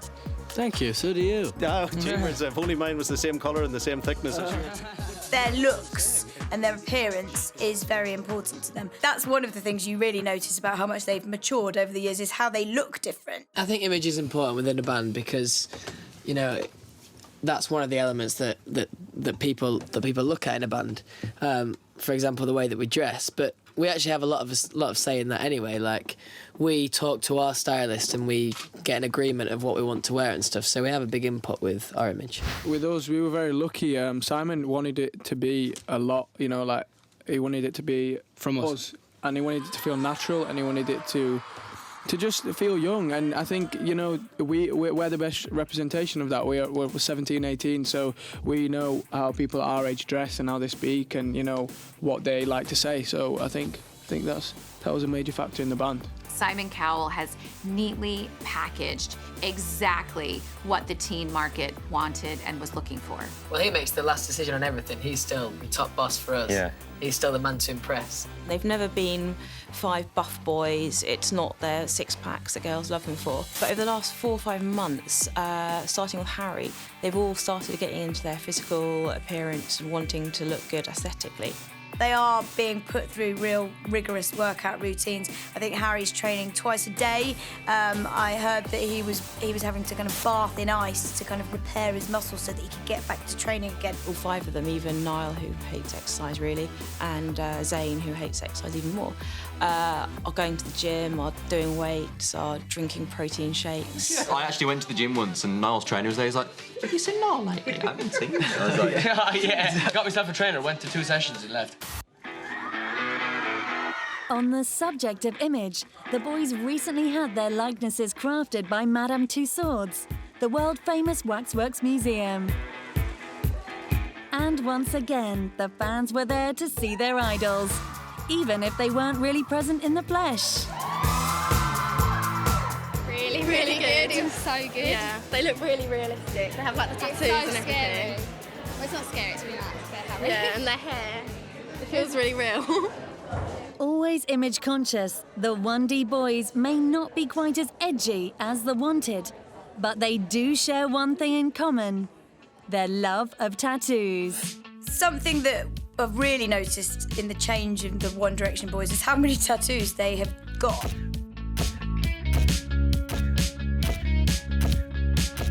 Harry has got about 42 tattoos to date. Some of them are really random. He's got like a 99p sign somewhere, another tattoo that says hi. They're all kind of odd things that obviously mean something to him, but he seems fully addicted to it. And then he's got this weird butterfly on his stomach. Zayn seems like quite a romantic because of the fact that he's just had this giant likeness tattooed on his arm, a picture of Perry, which was taken. I think he took at another time, and she's wearing this beanie hat, just in this coat, and he sketched her picture and then gave it to the tattoo artist and a late night after some drinks, I think, and the guy recreated it. Fortunately, much better than Zayn's drawing on his arm. It really does look like Perry. It's extraordinary. I think Louis's got about 18, and so it kind of goes down. And Niall, tellingly, hasn't got any, and it almost shows that he maybe doesn't feel that he's kind of fighting to show a bit of his personality. He maybe feels that he knows who he is a bit more.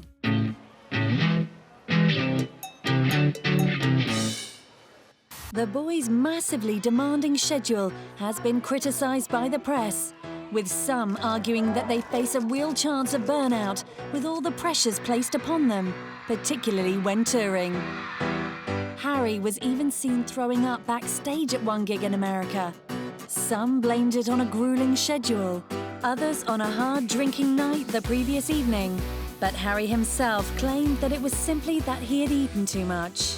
People are speculating that perhaps the boys are being overworked, to which Simon came back by saying, well, you know, if they want a year off, they're more than welcome to have one.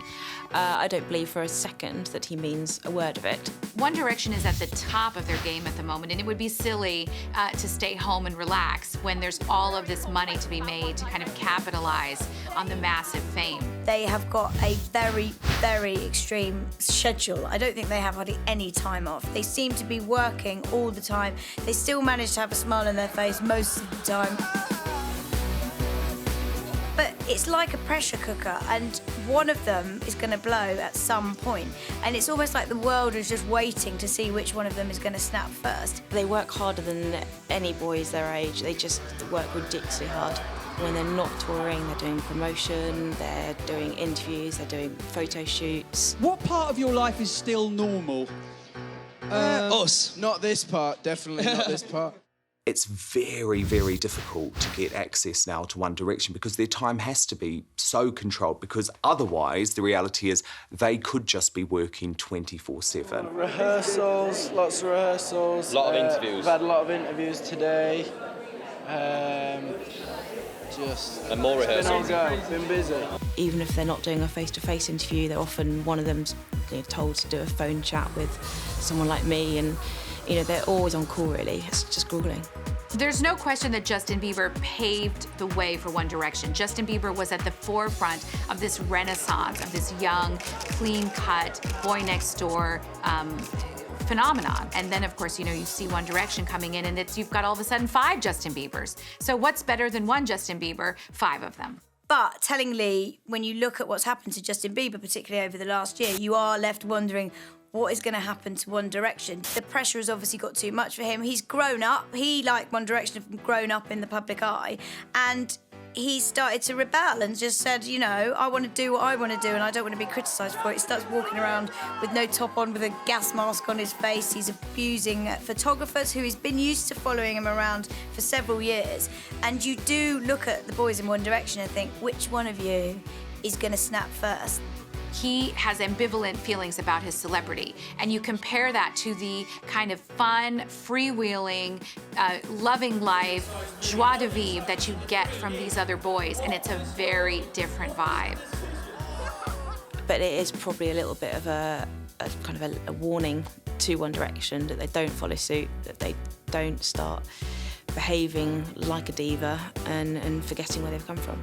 They are friends with Justin Bieber. I think Niall is probably bigger friends with him than the rest of the group because there's been pictures of those two. I think Justin Bieber's Instagram photos of him and Niall making spaghetti at 3 a.m, which all seems very innocent.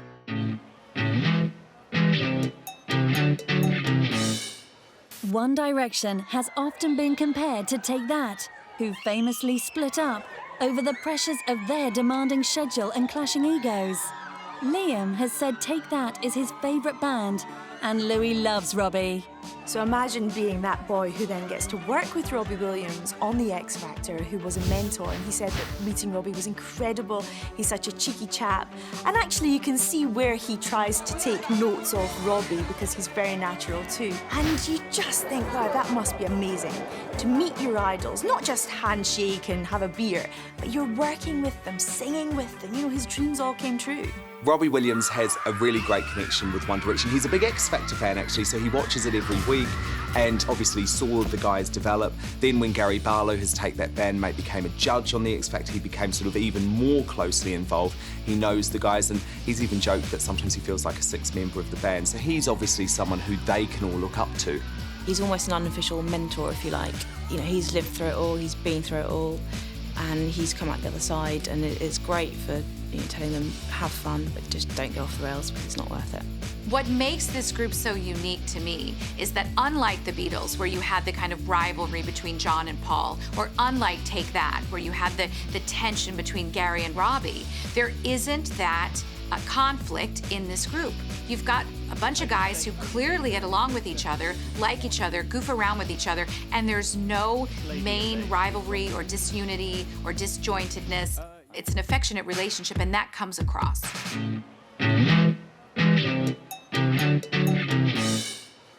So, what are the boys' coping mechanisms for dealing with the pressures of fame and fortune? Well, they're all very different. We've kind of adapted to this kind of lifestyle where we have to work so hard and like really long days, but we have so much fun while we're doing it.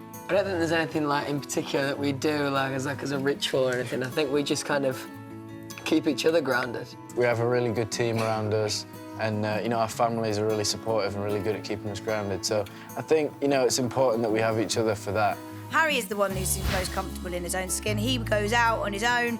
He mixes with totally different groups to the rest of them. He'll go out to the local shop. He'll go out to his local club on the night of his birthday. He's pretty determined, I think, that he won't let fame and the fans stop him. Harry, I remember speaking to him at a party fairly recently, and I said, how do you cope? Are you not going insane? Are you just wanting to lose your mind? Are you losing your mind? And he just said, it's fine, Clemmy. It's just, it is what it is, and I know I'm quite lucky, and it just goes over my head most of it. I can picture Harry Styles. I saw him recently going into a store, and there were literally 100 screaming girls outside in front who wanted to all touch him and see him, and they were screaming and hysterical. He was so nonchalant, as if it happened every day. And what struck me about that is, this is a young man who is completely at ease with himself and at ease with his celebrity, and that's definitely not something you see every day. This whole kind of experience has been a massive change for us. But I think like it's important that obviously while all this is going on, obviously there's like loads of work for us to do, but at the same time I think it's important that we have to enjoy ourselves, because we don't want to like look back on this kind of time when we're older and think, could have had a bit more fun there, could have had a bit more fun there. Because we do so much travelling, like it's nice to be able to go home. Like when we do get home, we cherish every minute we get home. Sounds weird, but true.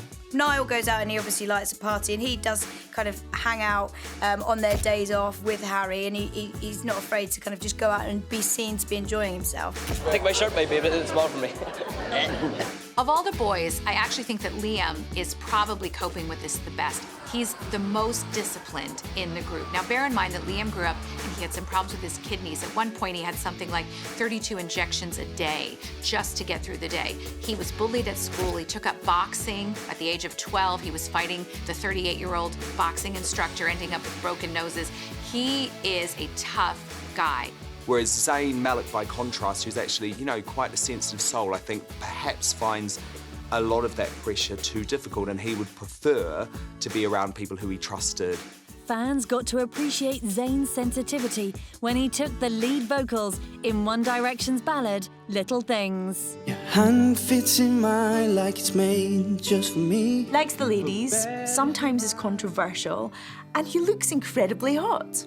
He's cautious about everybody new that he meets. He doesn't let people in very easily. And I think he wants to try and have some sort of private life. He is slightly surly by nature, but he's had a bit of a hard time from fans about his relationship with Perry from Little Mix.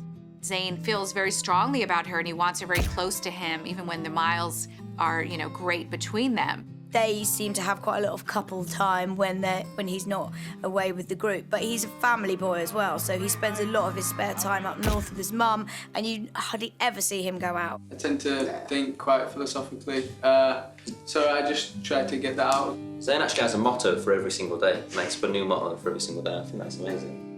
Louis Tomlinson is the guy that The Wanted kind of accused of being gay. They kind of alluded to the fact that who would be the first to come out, and they immediately went for him. I think the reason that rumor went around is because he's really a solid guy. He said himself he loves women and babies.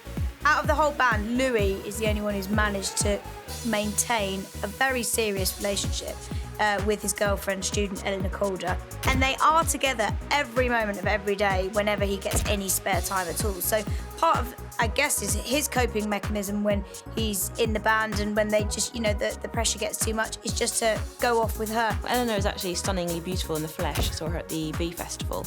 She's at university, so she's doing her own thing, and this obviously keeps her grounded. Rumour has it that Louis installed a panic room in his Hertfordshire mansion to protect Eleanor.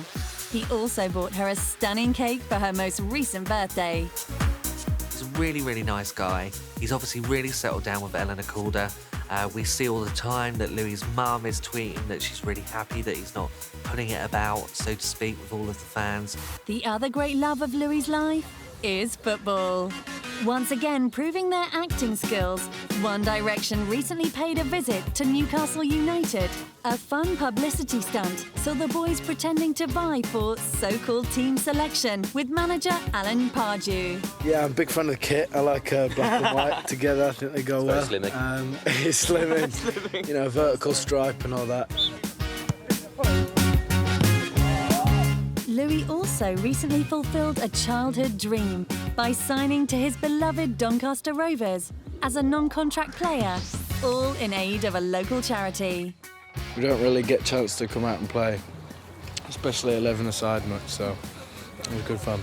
Big idea. One of Niall's favourite ways of relaxing is playing guitar, even showing fans on YouTube how to play the chords to 1D's biggest hits. And then that's the easiest one. On the 5th, on the 7th, and on the 9th fret. 9th and 10th fret. Niall's perennially single, really.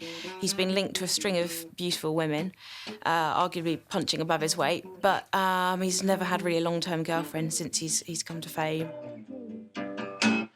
Let's go. But recently, pop princess Ellie Goulding was romantically linked to Niall after they were allegedly caught snogging at the UK's Bee Festival.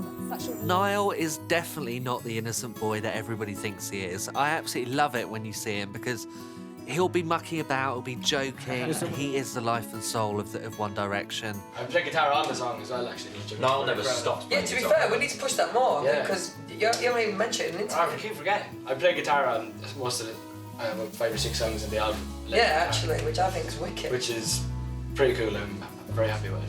The One Direction lads have worked a lot with McFly, who are another British boy band, and they said to me that Harry and Niall were particularly interested in the songwriting side of things. He's actually quite a credible musician.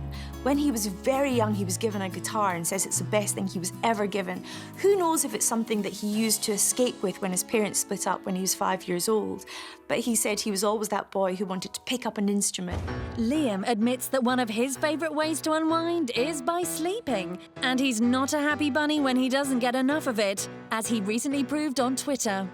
he was quite angry, and I think then he retaliated and realised that maybe he shouldn't have said that to his fans. He seems very, very solid. He knows how to look after himself, and he has had his own troubles. And Zayn? Well, much as he's tried to quit, Zayn still finds smoking helps him to relax. And his smoking recently got him into hot water while chilling with the other boys on a boat in Miami. They didn't realise they were going to get photographed smoking a funny-looking cigarette, shall we say. They had a couple of days off and it was their downtime, and I think you've got to cut them a little bit of slack. They're not allowed to be drunk and coming out of a nightclub. They're not allowed to be photographed, with some girl bringing her back to their hotel, and they're certainly not allowed to be photographed with a joint. But then One Direction are constantly dodging rumours in the press, like how Harry allegedly asked for any mention of Taylor Swift to be removed from the film This Is Us. When Harry and Taylor dated in 2012, their romance immediately made front-page news. For the first time, he was sort of attracting the headlines about his personal life that he'd always had in the UK, but had never really had in America. But I definitely believe the relationship was a genuine one. There are rumours that it was set up. Taylor's obviously someone who wanted to get her image a bit bigger in Europe. It worked for both of them. Let's be honest, it was whatever it was, a 6-month thing. Taylor got a hit song out of it. Taylor Swift and Harry Styles, definitely not a PR stunt. They both made a lot of effort to make the relationship work transatlantically, but now that they're not together, they're definitely not talking. I don't think they get on particularly well. No, let's just say Taylor was pretty heartbroken and annoyed when Harry didn't give her the attention she thought that she deserved. Anytime you're going to be with, a 19-year-old rock star, essentially, it's pretty unlikely that they're going to be able to get into any form of long-distance relationship. But she definitely seemed besotted with him. And for a time, he was besotted with her. It just didn't last. And when they split, Taylor's pop video for her smash hit I Knew You Were Trouble was immediately attributed to Harry. I knew you were trouble when you walked in. Of course, people assumed it was written about Harry and documented their time together. However, this seems incredibly unlikely unless she wrote, produced, promoted the song in about 2.5 days. I'm pretty sure it was written pre-Harry.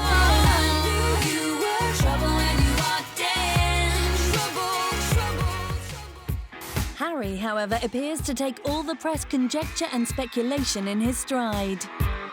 Out of everything that's written, some of it's true, some of it's not, and like any natural person, you kind of read some things and you laugh, and then you read some things and you don't laugh. But I don't feel like it's something I can really sit here and complain about. Around the time of the Styles-Swift romance, the boys released one of their biggest hits ever. Tonight, let's get some and live while we're young. Live While We're Young was talking to their fans, girls younger than them, their age. And also there was nothing arrogant about it. Mums wouldn't mind their daughters buying that. It was like, yeah, celebrate the fact that you're young. Crazy, crazy, crazy till we see the sun. I know we only met, but let's pretend it's love.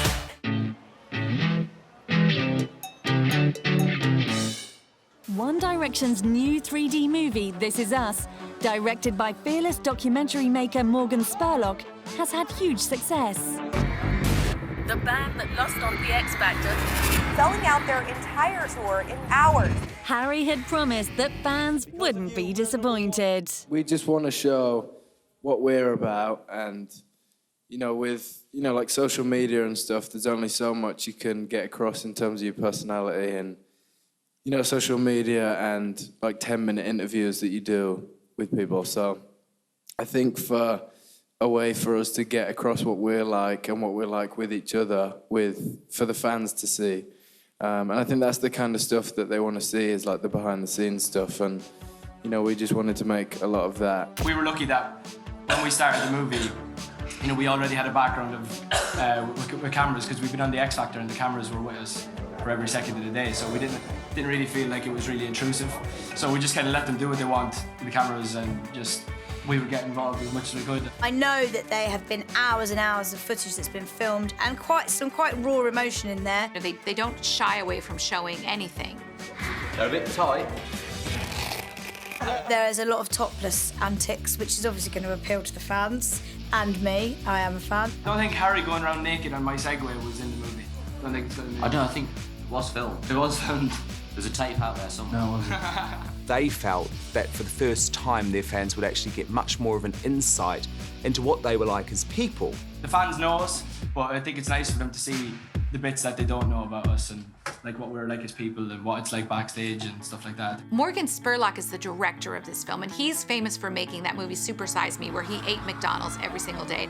His whole background is to kind of show real life, not always flattering, not always attractive, kind of a real life, hard look at a subject. Everywhere they go, they're being chased by hordes of fans. We were in Mexico City and there's 5,000 people camping outside the hotel.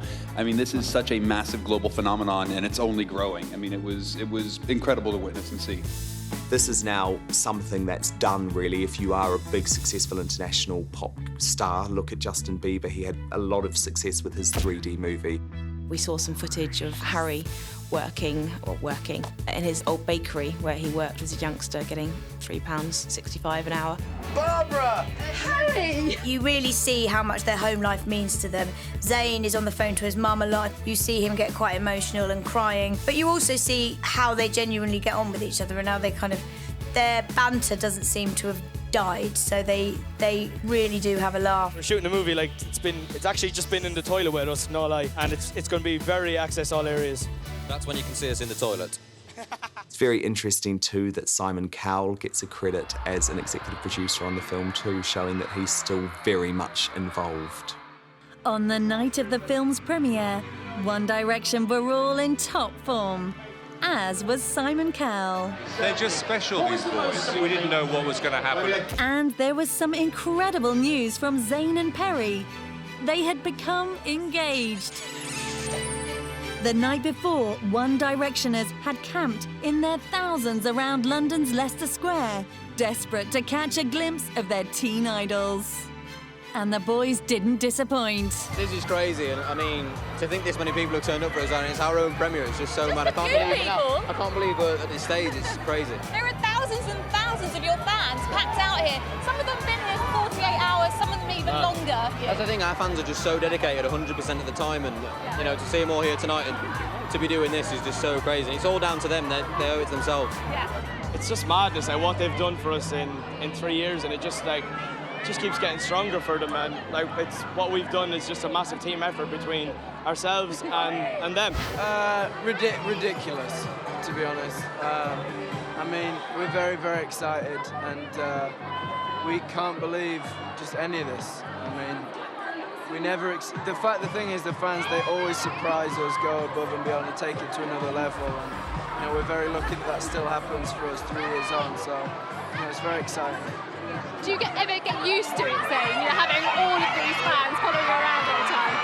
I don't think it's, something you could ever really get used to. I think at the minute you kind of got used to it, it'd be a bit weird, because it's not normal, it's crazy, and we're fully aware of that, and, we're really grateful to have the fans that we do and the support that we do. Without the fans, we wouldn't be standing here today. We've got the best fans in the world. But the big screen and the airwaves aren't the only place you'll find the 1D boys. There is virtually nothing that doesn't have One Direction's name on it. You could get any item. You could probably get a One Direction sofa for your house. You've got One Direction duvets, you've got One Direction phones, obviously One Direction calendars, you've got One Direction bracelet, which I seem to be wearing today, which was a birthday present for one of my friends. You've got One Direction perfume that's recently launched, you've got One Direction nail varnish, everything you could imagine. Oh, I was also drinking out of a One Direction cup the other day.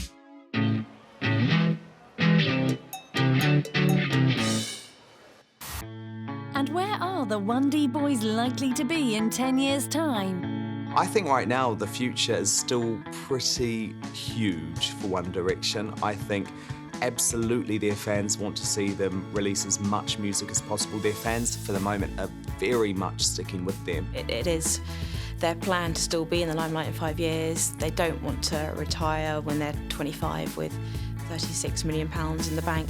They want to keep going, they want to keep producing records and making music and being in the spotlight.